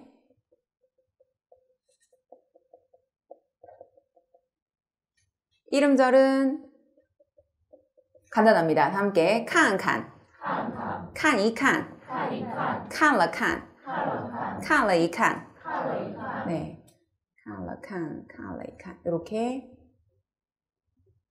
AA, AEA, A러 A, A러 EA. 근데 이음절의 경우는요. AB, AB. 이음절이니까. 그 다음에 AB, lie, AB, 취. 자, 考虑로 예를 들어서 같이 따라해 보시겠습니다. 다 함께 考虑,考虑. 考虑来,考虑去. 그렇죠. 考虑了,考虑 해서 사이에다 러를 붙이는 형태도 있긴 있어요. 근데 최근 어법에서는 그 표현은 좀 지양하고 있는 편이라서 이렇게 두 가지로 압축해서 설명을 드렸고요. 그러면 동사 중첩의 이름절, 이음절 그리고 그 외에도 이합동사에 대해서 살펴보겠습니다. 자, 이합동사 숫자가 아니라 한글로 이합동사인데요. 동사적인 속성과 명사적인 속성 둘 다 가지고 있는 동사입니다. 동사성 단어와 명사성 단어의 결합을 이합동사라고 불러요. 자, 이합동사는 이걸 우리가 중첩해 줄 때는 그 사이를 벌려서 자, AAB 구조로서 중첩을 해주게 됩니다. 예를 들어서 만나다 다 함께 见见面, 聊聊天, 그렇죠. 구체적인 예는 PPT 화면, 우리 칠판 화면을 통해서 보여드릴게요. 자, 한 번씩 따라해 보시죠. 等等, 等一等, 笑了笑, 听了一听, 休息休息, 考虑来考虑去,考虑来考虑去이합동사 散散步散散步 빵빵망 帮帮忙 네, 이렇게 해서 동사 중첩에 대해서 살펴봤어요. 근데 동사를 중첩하게 되면 우리 동시에 동사를 중첩하면 의미가 어떻게 되는 것 같아요? 그렇죠. 뭐뭐 해보다라는 뜻, 시도를 뜻하는 것. 네. 그 다음에 또 어감은 가벼운 것 같아요, 무거운 것 같아요? 무거워 보여요. 네, 조금 가벼워져요. 미안해요. 네. 동사는 중첩해주면 좀 어감이 가벼워져요. 칸칸, 我去看看. 내가 가서 좀 볼게. 좀 뭐뭐 해보다, 한번 뭐뭐 해보다 시도를 뜻하면서 어감이 훨씬 가벼워져요. 솜털처럼. 그래서 중국인들이 대화 나누는 걸 이렇게 들으시거나 드라마 같은 거 보시면요. 一下, 一会儿 또는 중첩형 써주는 경우가 대부분이에요. 그 다음이 이제 보어. 보어를 써주게 되면 문장이 조금 더 부드러워지고 완결성이 좀 더 가미되고 그래요. 그래서 중국어 구사를 잘하는 분들은 이런 특수용법들, 뭐 중첩형이라든지 보어라든지 이런 활용을 철저히 잘하는 분들이 중국어를 잘하는 분들이세요. 자, 그러면 여기까지 보셨고요. 우리가 이합동사에서 이렇게 여러 가지 이합동사들이 있는데 한 번씩만 따라 할게요. 그리고 이걸 다 외우시라는 것도 아니고 지금은 그냥 마음을 열고 이런 게 있구나. 중국어에서 동사성, 명사성 결합이 이런 게 있구나. 다 함께 见面, 毕业, 旅行, 帮忙, 结婚, 离婚, 聊天, 生气, 散步, 辞职.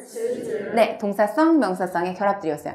이 이합동사는 단독으로 쓰이지 못해요. 반드시 전치사의 도움을 받아야 돼요. 그래서 일반적으로 전치사들과 같이 호응을 이루는데 일반적인 전치사 가운데 우리 이렇게 깡, 위, 게 이런 단어들 여기서 뭐 지금 두 가지만 더 추가를 할게요.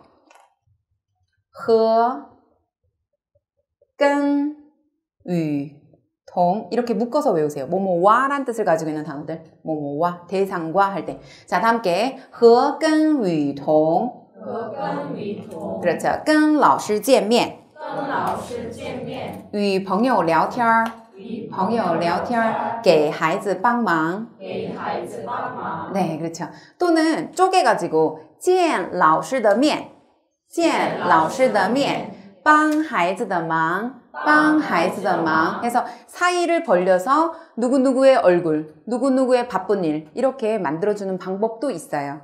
그리고 만약에 동태조사 같은 거 넣어주려면 함께 见了面聊过天帮过忙그렇죠. 了过 같은 것은 사이에다가 쏙 집어넣을 수 있어요. 네, 아시겠죠? 재밌죠? 그 중국어 재밌는 거야. 네. 중국어는 우리 한국어처럼 뭐 존칭 이런 거 별로 없어요. 뭐 닌 이런 거 붙여주거나 아니면 처음 만났을 때 뭐 싱회 그러면서 뭐 이렇게 만나 뵙게 돼서 반갑습니다. 이렇게 좀 어렵고 세련된 표현이 있긴 있어요. 고급 중국어 가운데. 근데 일반적으로 우리가 회화체에선 그런 말 할 필요가 없잖아요. 그래서 쉬운 언어로 사실 50개 단어만 알면 중국에서 생활이 가능하고요.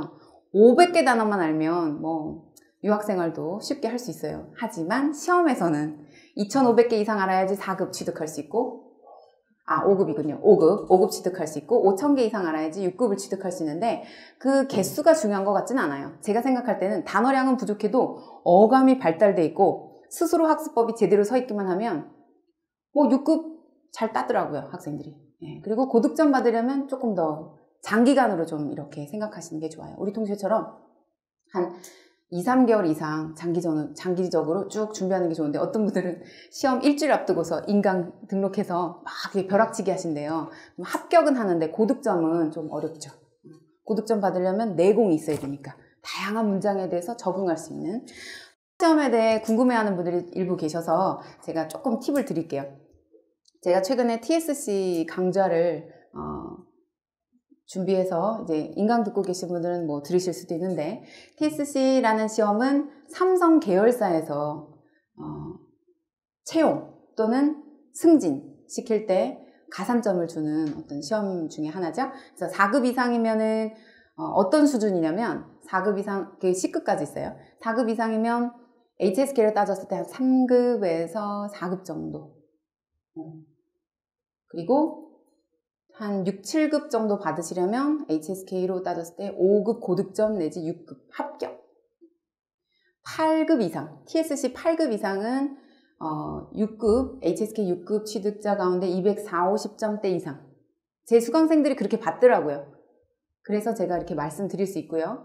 원어민들이라고 해서 꼭 만점이 나오진 않아요. 왜냐하면 회화니까 실수할 수도 있고 준비하는 기간 동안에 휙 지나갈 수도 있고 뭐 혹은 본인이 말했는데 0 이렇게 돼버리기도 하거든요. 그래서 TSC는 그렇고 HSK 말하기 시험이 있어요. 그거는 좀 사전 준비가 필요해. 거의 내가 모범 답안 형태를 좀 만들어서 녹음해놓고 그걸 계속 주구장창 외워놔야 돼요. 그게 TSC의 질문 형태랑도 비슷하기 때문에 그거 가지고 준비해도 좋고요. 오픽 준비하는 분들이 최근에 좀 많아요. 근데 오픽은 미국에서 만들어낸 중국어 능력 시험이다 보니까 조금 중국인들의 어떤 그 취향이랑 약간 다른 것 같아요. 시험 준비할 방향도 잘 서 있지 않아요. 교재가 없어. 그래서 그 오픽 시험 보시는 분들은요, 성적도 그렇게 기대만큼 잘 나오진 않더라고요. 그래서 일단은 여러분들이 준비하고자 하는 시험에 대한 방향을 정하세요. 내가 어떤 계열사에 지원을 하고 싶고 어떤 부분이 나한테 더 잘 맞을 것인가. 사실은 HSK 말하기 시험이 여러분들 점수 받기에는 더 좋을 수도 있어요. 정해져 있거든요. 랑도 있고요. 回答问题 있고요. 그 다음에 이제 回答问题 중에서도 본인이 평상시에 준비했을 만한 논제가 많이 질문으로 나와요. 어렵진 않고요. TSC도 뭐 7급, 8급은 무난히 6급 정도 취득자들은 다 나오니까 그것도 괜찮을 것 같습니다. 참고하세요. 그 밖에 궁금한 점은 잠시 후에 질문하시면 제가 답변해 드릴게요. 자, 현재 우리는 이합동사 나갔어요. 이번에는 조금 전에 공부했던 명사, 대명사, 동사, 그리고 이합동사까지 제가 좀 간단하게 여쭤볼 테니까 질문에 답하는 시간입니다. 자, 고개 드시고 절 보세요. 화면은 다음 화면으로 넘겨드리고. 명사의 종류 한번 떠올려 봅시다. 자, 명사의 종류하면요. 시작. 매 시간 1고집 부리는 추방장. 그렇죠. 매 시간 1고집 부리는 추방장이었습니다. 대명사는 종류가 3가지가 있었거든요. 뭐뭐뭐 시작. 인칭대명사, 지시대명사, 의문대명사. 그렇죠. 그 다음에 왜 샤왕 그 사람 말이야 이렇게 타인에 대해서 얘기할 때 시작. 샤왕 타那个人 이렇게 표현할 수 있었고요. 맞아요. 잘하셨어요.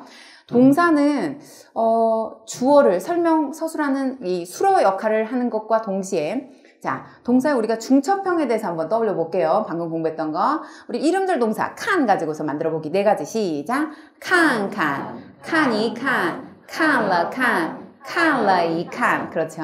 이음절 연지오 갖고 해볼게요. 시작. 연지오, 연지오来, 연지오去. 그렇죠. 이합동사 중에서 그와 만나다. 시작. 跟他见面, 나와 이야기 나누다. 跟我聊天 그렇죠. 和我聊天 해도 되고요. 잘하셨어요. 네. 그 다음에 산책하다 이 단어를 중첩해 보세요. 시작. 산산부. 네, 좋아요. 잘 집중하셔서 대답도 잘 하셨습니다. 자, 이번에는 조동사예요. 동사의 마지막 순서인데요. 조동사라는 건 동사를 도와서 가능, 바램, 그리고 당위성, 뭐뭐 해야 된다 이런 것을 나타내는 게 조동사예요. 조동사는 문장 안에서 부사어 역할을 합니다. 자, 그러면 가능을 나타낼 때 다 함께 我一定会去的 시작. 我一定会去的. 나 꼭 갈게 라는 표현이었어요. 会的 여기 더자에 제가 동그라미 쳐드렸는데 저 하늘색으로 표시를 해드렸는데 이 会的에다가 동그라미 쳐보시고요. 会的는 추측 미래 추측을 나타낼 때 会的를 쓰게 됩니다. 자, 다음 당위성 나타낼 때는요. 得를 쓰는데 得 말고도 该나 应该 이런 단어들이 있죠. 다 함께 我们得等他来我们得等他来 당위성 뭐뭐 해야 한다. 우리들은 그가 오는 걸 기다려야만 해 라는 문장이었어요. 이와 같이 조동사는 동사 앞에 쓰이죠.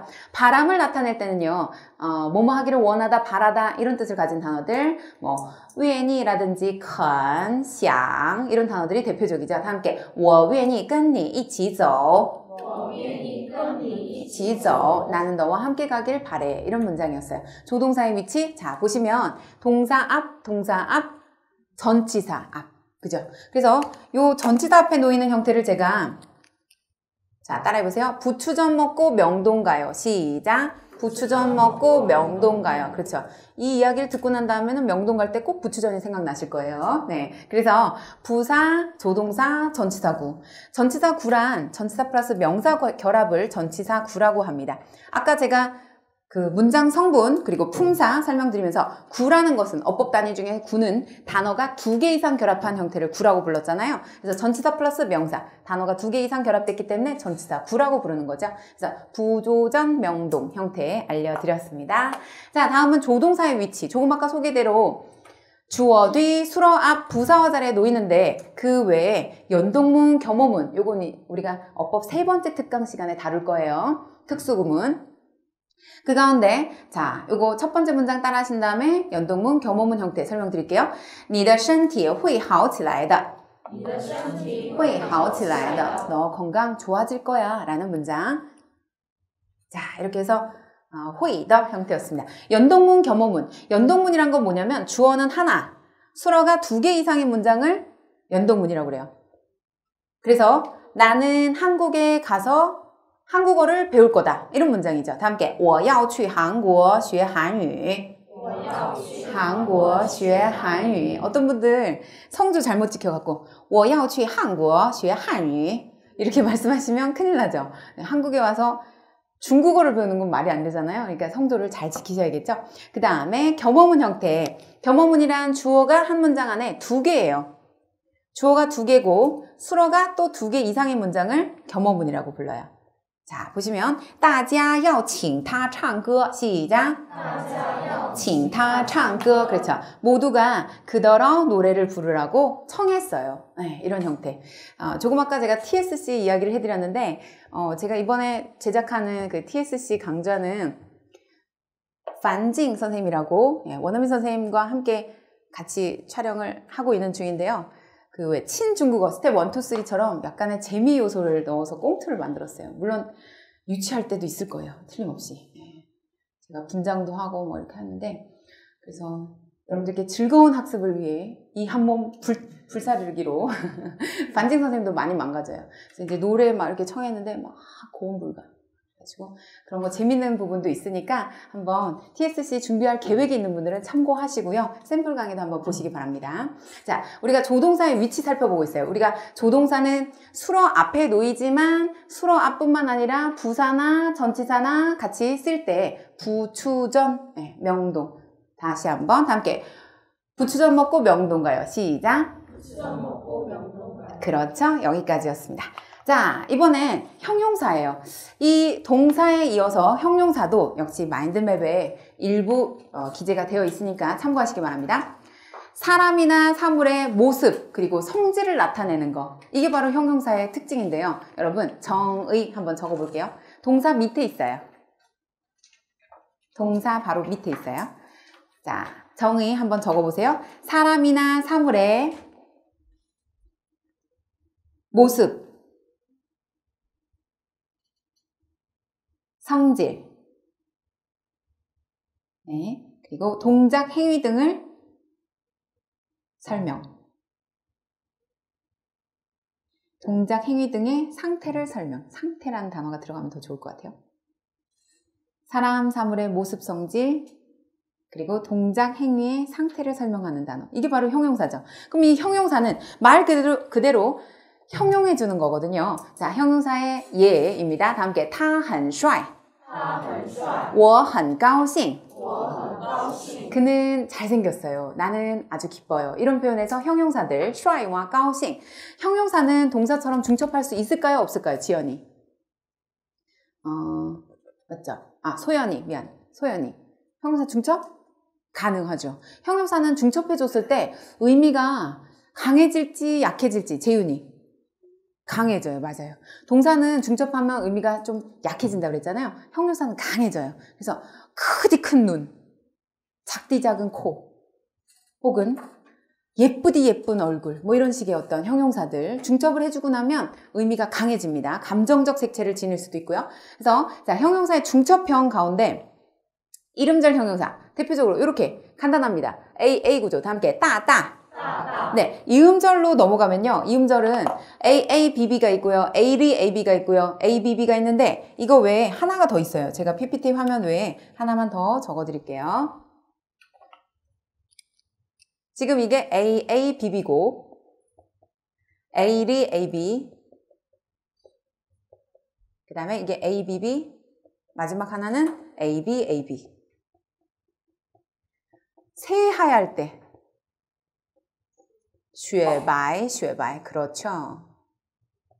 자, 따라해보세요. 다 함께 쉐바이, 쉐바이. 쉐바이, 쉐바이. 네, 이 쉐바이, 쉐바이 자체는 앞에 단어가 뒤에 단어를 또 묘사해주는 역할을 해요. 눈처럼 희다, 눈처럼 희다. 이런 뜻을 가진 단어가 보통 A, B, A, B로 중첩이 되거든요. 그래서 형용사 중첩형에 이렇게 이음절은 A, A, B, B, A, B, A, B, A, D, A, B, A, B, B. 조금 복잡하죠.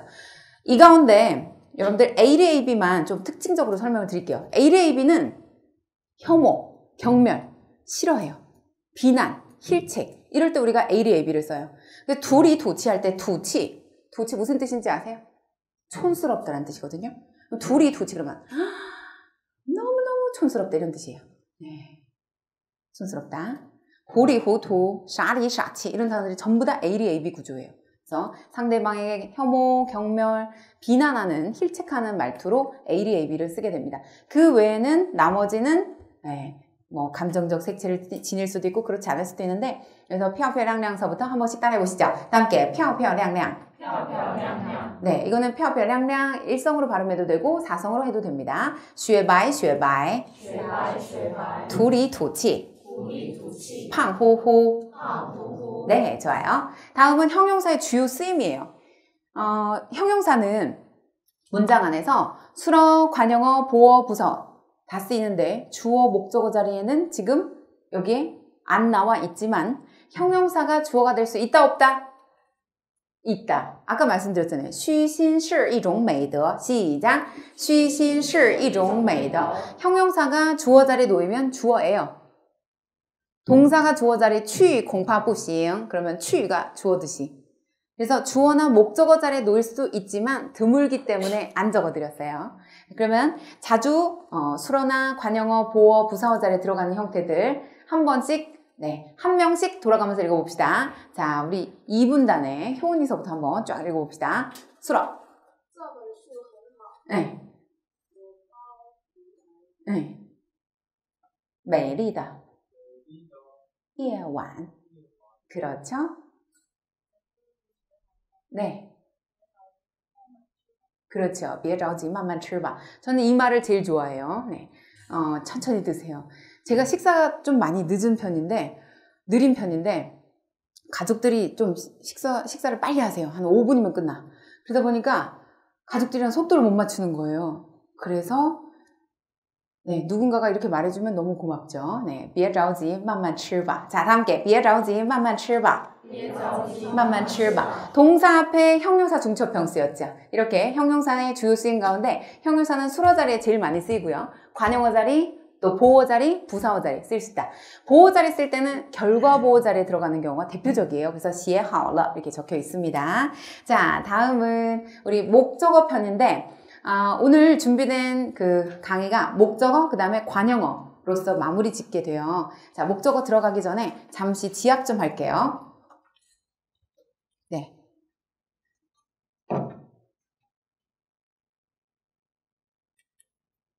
자, 잠시 지압합니다. 손을 동그랗게 말아보세요.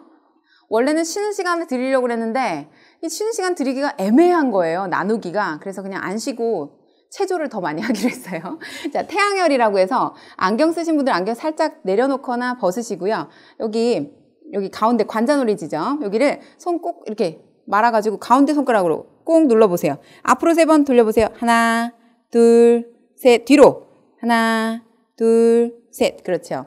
손을 쫙 펼쳐서 이번에는 머리 전체를 마사지 해줍니다. 자, 시작. 하나, 둘, 셋, 넷, 다섯, 여섯, 일곱, 여덟. 둘, 셋, 넷, 다섯, 여섯, 일곱, 여덟. 네, 다음은요. 어깨 돌리기인데요. 여러분. 한 팔씩 할게요. 한 팔씩. 자, 여기 오른손이죠, 여러분은. 오른손으로 어깨에 이렇게, 팔을 올려보세요. 팔을 올렸을 때, 대각선을 올리시면 돼요. 올렸을 때 왔다 갔다 하는 근육 같은 게 이렇게 느껴지나요? 네, 거기를 꼭 누르세요. 오른손 가운데 손가락으로 꼭 누르고 네, 견정이라는 혈자리예요. 꼭 누른 상태에서 본인이 크게 할 수 있는 만큼 원을 그려서 네, 한 번, 두 번, 세 번. 반대로도 돌려볼게요. 한 번, 두 번, 세 번. 50견 예방 체조예요. 네. 자, 반대편도 여기 꼭 꼭 누르면 조금 찌릿하면서 아래까지 팔이 저리는 네. 잘 모르겠는 분들은 손 드세요. 제가 가서 알려드릴게요. 자, 다시 이것도 한 번, 두 번, 세 번. 반대로도 돌려보세요. 하나, 둘, 셋. 그렇죠. 잘하셨어요. 네. 수시로 해주세요. 50견이 예방됩니다. 네. 자, 다음은 목적어 차례인데요. 여러분, 조금 아까 왜 우리가 주어는 서술의 대상으로 동작을 하거나 동작을 당하는 거였고 수어는 주어를 설명 서술하는 역할을 했잖아요. 목적어라는 거는 사람이나 사물 그리고 시간, 장소, 방위를 나타내는 단어를 목적어라고 불러요. 간단하죠? 사람이나 사물, 시간, 장소, 방위를 나타내는 단어를 목적어라고 하는데 그럼 목적어 자리에는 조금 아까 우리 왜 주어편, 수어편 배울 때도 마찬가지였지만 명사, 대명사 그거 한번 읊어보죠. 시작! 명사, 대명사, 동사, 형용사, 수사, 수량사, 각종 구, 네, 각종 구까지 그게 이제 주어를 이루는 구성 성분이었듯이 수어도 이룰 수 있고 목적어도 이룰 수 있어요. 똑같아요. 별거 아니죠? 자, 그러면 이중 목적어를 우리 목적어에서는 다루려고 해요. 이중 목적어. 아까 사실은 배웠는데. 목적어가 하나가 아니라 두 개를 동반하는 거. 그죠? 뭐, 대표적인 거. 네, 맞아요. 송, 또, 게, 또, 쭈, 그렇죠. 쭈, 아까 빌리다, 전세 내다. 지혜, 오케이. 또, 까우수, 오케이. 시험에서 나온 거 다 기억했어. 성공! 네. 시험에서 나오는 것들 5급 시험엔 자주 나오거든요. 4급 시험이랑. 잘 기억해 두실 필요가 있고요. 그래서 이중 목적어 취하는 거 조금 아까 알려드린 거 외에도 지아오와 원이 추가됐어요. 자, 목적어란 다 함께 我吃饭 나는 밥을 먹습니다 할 때 밥이라는 사물 명사죠. 이게 목적어 자리에 놓였고요. 그 다음에 이중 목적어 다 함께 他教我汉语他教我汉语 그는 나에게 중국어를 가르친다. 이렇게 이중 목적어거든요. 일단 사람 목적어가 먼저 오고 사물 목적어는 뒤에 나와요. 그래서 목적어 1은 사람이고 목적어 2는 사물이에요. 자, 다 함께 我问老师一个问题 그렇죠. 나는 선생님께 하나의 문제를 묻는다라는 형태고요. 여기서도 마찬가지로 사람이 첫 번째 목적어, 사물이 두 번째 목적어 자리에 놓였어요. 자, 이번에는 목적어를 이루는 구성 성분을 또 살펴볼 차례인데 아까 알려드렸듯이 명사, 대명사, 동사, 형용사, 수사, 수량사, 각종 구가 나옵니다. 네, 그래서 자, 한번 따라해 봅시다. 他看书 명사죠. 그 다음 我羡慕你 대명사죠. 我的身高是1米8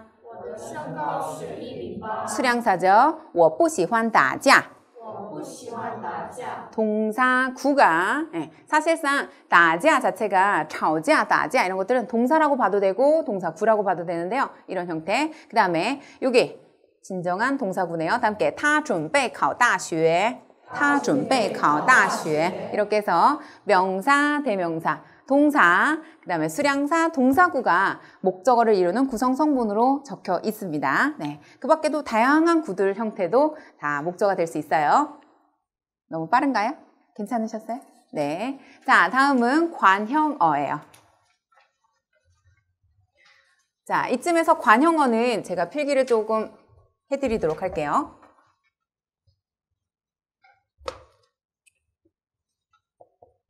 여러분, 관형어를 중국어로는 뭐라고 불렀었죠? 띵위. 그렇죠. 띵위라고 했어요. 그러면 관형어 중에서 묘사해주는 관형어가 있고 제안해주는 관형어가 있는데 관형어에 대한 정의 먼저 안내를 해드리죠. 관형어란 주어나 목적어를 주어나 목적어를 수식 또는 제안하는 성분. 주어나 목적어를 수식, 제한하는 성분. 이것을 관용어라고 합니다. 그럼 관용어에는 자, 대표적인 예문 다 같이 따라해 보세요. 我们学校有中国留学生. 有中国留学生. 우리 학교에는 중국 유학생이 있습니다. 현재 서울시 20여 개 대학에 중국 유학생들이 지금 약 몇만 명으로 추산이 되는데요. 사실 교환학생으로 따지면 별로 많지 않은데 자비 유학생들이 최근에는 많이 오고 있어요. 그래서 한국에 중국인들이 정말 많이 사는 그런 시기가 되었거든요. 뭐 인천이라든지 또는 일부 대학에 가면 한국 사람보다 중국 사람들 만나는 게 더 쉬울 정도로 그렇더라고요. 그러니까 여러분들이 마음만 먹으면 난 중국 친구 한 명도 아는 사람이 없어. 그러면 인사동이나 아니면 뭐 외대, 경희대 그쪽 근처 국민대에도 유학생들 많은 것 같고요. 각 대학별 다 있으니까 그 학교 앞을 서성이세요. 그러다가 중국어가 들린다. 그러면 중국인이냐고 물어본 다음에 전화번호를 이렇게 교류한 다음에 밥을 사준다. 밥 사주고 사실 수업료라고 생각하면 되죠. 그죠? 아니에요? 너무 비싸요? 그 정도 사줄 수 있어야죠. 말 배우는데. 그래서 서로 이렇게 교류하다 보면 친해질 거예요. 제가 이제 우리 수강생들한테 이렇게 알려주면 직접 하더라고요. 그렇게 해야 돼, 행동하는 삶이어야 돼요. 그래서 중국 친구들 뭐 한 5명 사귀게 되면 월요일에 이 친구랑 만나고 화요일에 이 친구랑 전화 통화하고 수요일에 저 친구랑 하고 목요일 금요일 이렇게 해서 로테이션을 하면 얼마나 좋아요. 그 다음에 또 요일을 좀 바꿔. 매주 월요일만 하면 좀 이상하게 여겨지니까 그죠? 그렇게 하시고 정 쑥스러워서 사귀기가 좀 힘들면 그럼 전화 중국어라도 해야죠. 그죠? 회화를 하루에 최소한 30분 이상은 본인이 타인에게 하는 그 훈련을 해야 돼요. 맨날 책으로만 접하면 무료해집니다. 어떤 분들은 선생님이랑 대화 나눠요 이렇게 하시더라고요. 인강 보면서. 그것도 좋은 방법인데 근데 어쨌든 많이 소통을 하셨으면 좋겠어요. 자, 관용어에 대한 정의 다루고 있었어요. 관용어에 대한 정의 같이 읽어보죠. 시작! 주어 또는 목적어를 수식 제한하는 성분. 자, 관용어의 종류하면 크게 두 가지. 다 함께 제한성, 묘사성. 네, 제한해주는 관용어 있고 묘사해주는 관용어가 있어요. 그러면 제한성 관용어에는 어떤 것들이 있냐면 수량, 소속, 시간, 장소, 범위 등을 제한해주는 단어들. 이런 게 제한성이에요. 딱 느껴지죠, 그죠? 묘사해주는 건 말 그대로 뭔가 이렇게 재질, 재료 이런 것들 나타내는 것들은 묘사해주는 것들이에요. 네, 알겠죠? 성질 묘사해주는 거. 자, 대표적인 예문 이렇게 풍부하게 나와 있는데요. 묘사성, 그 다음에 제한성이에요. 좌측 묘사성, 우측 제한성이에요. 자, 한 번씩 따라해보세요. 老实人, 착실한 사람. 그 다음 戴眼镜的人, 안경을 쓴 사람. 이것도 묘사해준 거죠. 안경을 썼다라는 걸 묘사해준 거죠. 体育老师, 직업. 네, 직업. 다음 玻璃杯, 유리컵. 유리로 만든 재질 묘사해주는 거죠. 그 다음에 3杯咖啡, 3잔의 커피. 제한해주고 있죠? 3잔, 딱 3잔. 그 다음 明天的成功, 시간으로 제한해주고 있죠? 내일의 성공. 다음 中国的长城, 중국의 만리장성. 다른 나라 아니고 중국이에요. 그 다음 哥哥的电脑, 네, 형의 컴퓨터, 뭐 오빠의 컴퓨터. 昨天的计划, 어제의 계획. 해서 이렇게 제한해주는 건요. 수량, 시간, 장소, 소속, 범위 뭐 이런 것들 나타내는 거. 이게 바로 제한성이고 묘사해주는 건 사람의 어떤 성질, 특징, 그 다음에 재료, 재질, 직업 이런 것들 나타내는 게 묘사적인 그런 단어가 되겠습니다. 자, 그러면 관용어에 대한 두 가지 부류 봤고요. 관용어와 더와의 관계. 여기다 별표를 한 20개 달아보세요. 별표 20개. 네. 자, 이 관용어는 더를 쓰는 경우와 쓰지 않는 경우로 나뉘는데 오늘은 더를 쓰지 않는 경우를 먼저 다뤄보도록 하겠습니다. 더 안 쓰는 경우 되게 쉬워요. 일단 설명 먼저 들어보세요.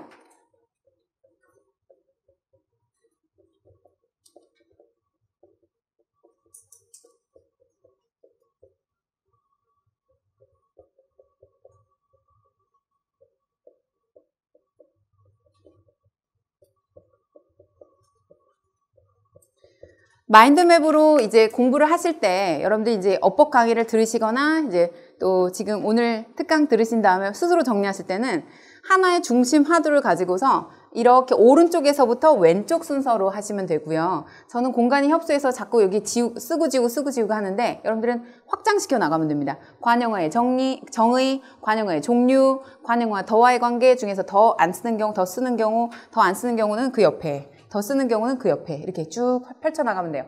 자, 한번 따라해보세요. 이름절 형용사, 직제비고, 지시대명사 수량사, 제한성 수량사.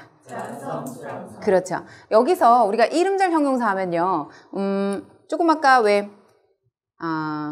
이름절 형용사가 중첩된 경우도 있었는데 이름절 형용사가 명사를 직접 꾸며줄 때는 덧자를 쓰지 않아도 돼요. 예를 들어볼까요? 다 함께 好人. 네. 好人 할 때 호인, 좋은 사람 할 때는 덧자 붙이지 않죠. 근데 만약에 很자를 앞에다 넣고 싶다. 很好 뒤에는 더가 필요해요. 다 함께 很好的人.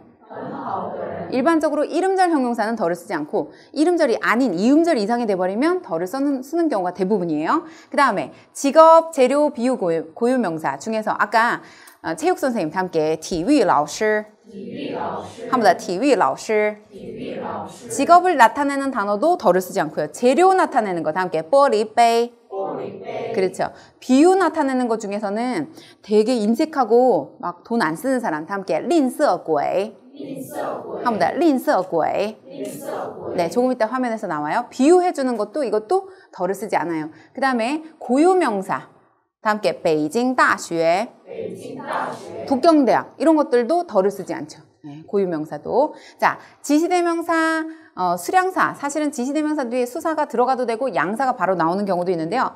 这个人 시작 这个人 이럴 때 우리가 这个人 네, 이렇게 되는 거죠. 예를 들어 뭐 这三个人 하게 되면 수사가 들어갈 수 있고요.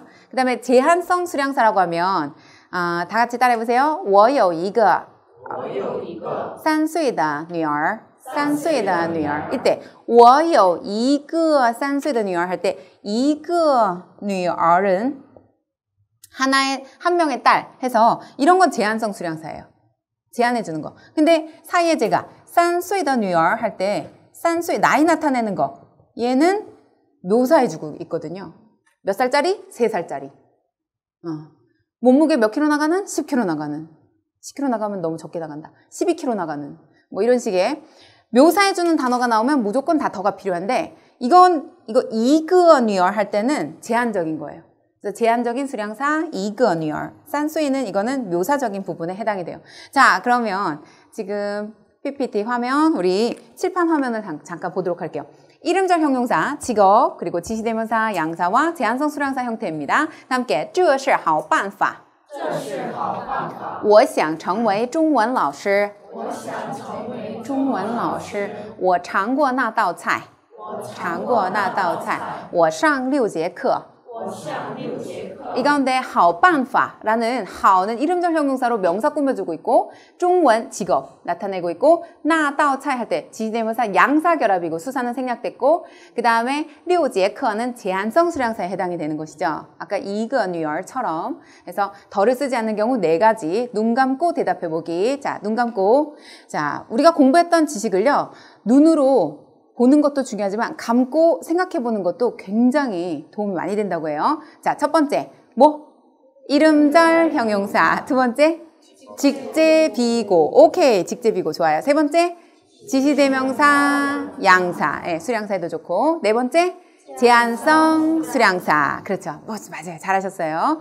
네, 눈 뜨시고. 이번에는 덜을 쓰는 경우예요. 그럼 조금 아까 배웠던 그 4가지를 제외한 내용은 전부 다 덜을 써주겠죠. 특히 형용사가 이름절이 아닌 이음절 이상으로 늘어났을 때는 다 덜을 써주게 되는 거예요. 자, 되게 풍부하죠. 네, 여러분들 뭐 빈칸에 쓰자면 되게 많은데 그냥 안 쓰시고 그냥 따라합시다. 다 함께 他是个聪明的孩子 그는 똑똑한 아이다 해서 총밍이란 단어 이음절 형용사가 덜을 필요로 해서 총밍다 하이즈 됐어요. 근데 아까 왜 老实人 기억나세요? 착실한 사람? 다 함께 老实人 사람에 대해서 묘사해 묘사할 때 보통은 덜을 생략하는 경우는 뒤에 그 명사가 이름절일 때는 덜을 생략해요. 이름절일 경우에는.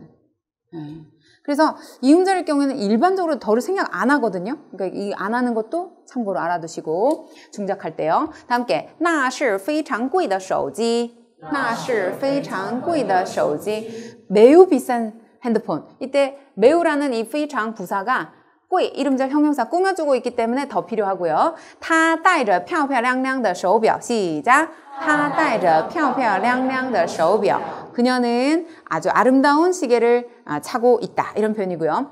谁的动物这么善良 시작 谁的动物这么善良 누구의 룸메이트가 이렇게 착한 거야? 이런 표현이었죠. 의문대명사가 이렇게 관용어 자리에 놓여있는 형태입니다. 관용어 자리입니다. 그 다음에 昨天看的电影真不错 시작 昨天看的电影真不错 그렇죠. 어제 본 영화 정말 괜찮았어. 이런 표현이었어요. 그래서 잘 보시면 이음절 형용사죠. 부사 플러스 형용사 결합. 이런 걸 우리가 형용사 구라고 부르고요. 형용사 중첩, 그 다음에 의문대명사, 그리고 동사가 각각 관용어와 더와의 관계에 있어서 더를 필요로 하는 요소예요. 아까 공부했던 이름절 형용사, 직제비고, 지시대명사와 양사결합과 제한성 수량사를 제외한 나머지 요소들은 대부분 다 더를 필요로 한다. 이렇게 생각하시면 돼요. 알겠죠? 자, 다음은 관용어가 여러 개 있을 경우 오늘의 하이라이트입니다. 여기다 별표를 너무너무 화려하게 한 30개를 그려주세요. 네. 관용어가 여러 개 있을 경우 이건 제가 칠판에 적지 않고 PPT 화면으로 직접 말씀드릴게요. 이야기를 먼저 들으세요. 어떤 꼬마가 소 파는 시장에 나갔어요. 소시장에. 소시장에 나갔더니 길에 무슨 이렇게 주화 같은 거죠? 돈을 하나를 이렇게 주었는데 그게 바로 주술이 걸린 동전이었어요. 주술이 걸렸어. 그 동전을 이렇게 주워가지고 어른한테 딱 보여주니까 아버지가 하시는 말씀이 그 몇 개디? 아빠 그거 몇 개인지는 세보지 않았어요. 그랬더니 아빠가 너 가서 거기 가서 수량과 형태가 어떤지를 더 명확히 알아와. 이렇게 미션을 준 거예요. 자, 이야기는 끝났어요. 네. 아까 명사 그 7개 외울 때 매 시간 7집 뿌리는 추방장처럼 제가 말을 만든 거거든요. 그래서 기억하기 쉬우시라고. 네. 자, 일단 따라 하십니다. 다 함께 소시장에 가서 주술을 건 동전을 주어나에게 지시해서 수량과 형태를 더 명확히 알아오겠다. 그렇죠. 자, 이 가운데 소시장, 소속, 시간, 장소.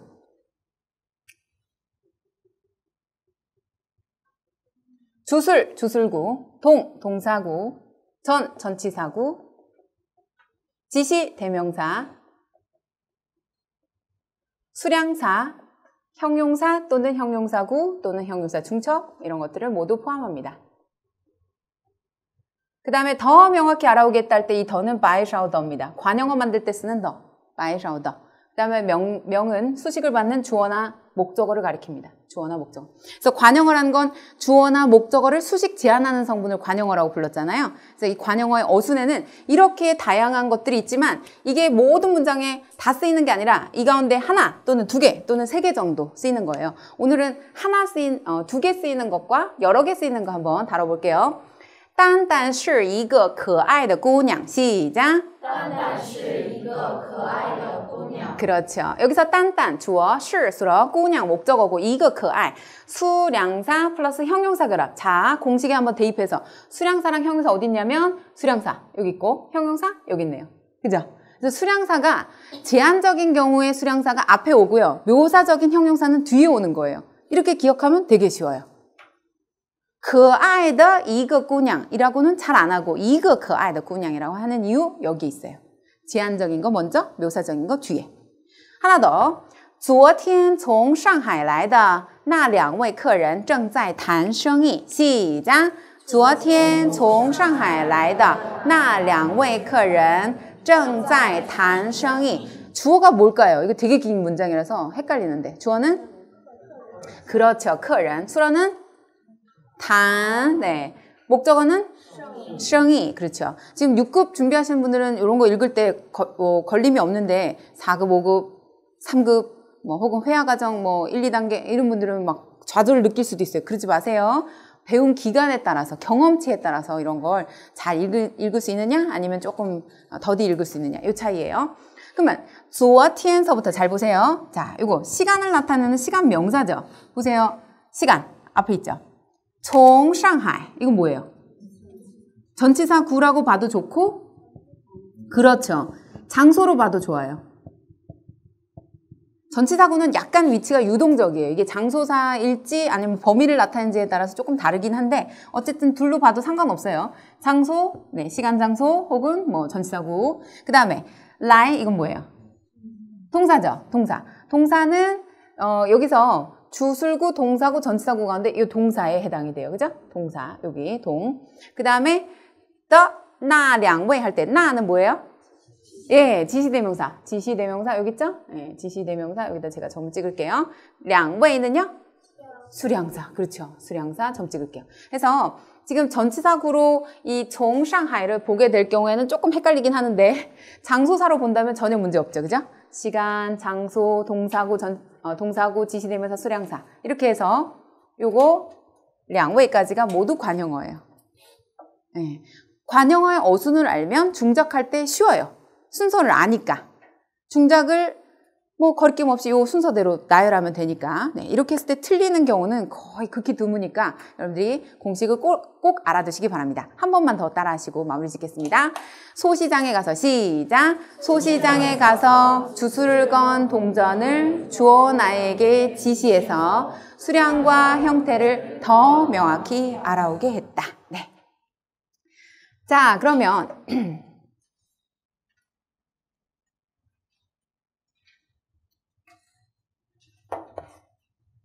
여러분 제가 칠판을 지우면서 조금 전에 배웠던 관형어와 더와의 관계를 다시 한번 좀 질문할 테니까 여러분들 칠판 우측 보지 말고 대답해 보세요. 더를 쓰지 않는 경우 4가지. 시작. 이름절 형용사, 직제 비고, 지시대명사, 양사, 제한성 수량사. 이거 꼭 기억하시는 거. 그 다음에 관형어에서 제일 중요한 게 어순이었어요. 어순. 소시장 시리즈. 시작. 소시장에 가서 주술을 건 동전을 주워온 아이에게 지시해서 수량과 형태를 더 명확히 알아오게 했다. 그렇죠? 꼭 기억하셔야 돼요. 별표 30개짜리였어요. 자, 중국어의 어법, 마인드맵으로 이야기 2. 다음 시간에 대한 예고입니다. 다음 시간에는 문장을 화려하게 만드는 부사어, 그리고 수어를 살찌우는 보어에 대해서 같이 공부를 해볼 거고요. 그리고 3번째 시간에는 문형, 그리고 접속사에 대한 이해를 도와드리도록 하겠습니다. 자, 谢谢大家 이렇게 적혀 있는데 제가 글을 좀 들려드린 다음에 오늘 특강을 마무리 짓도록 하겠습니다.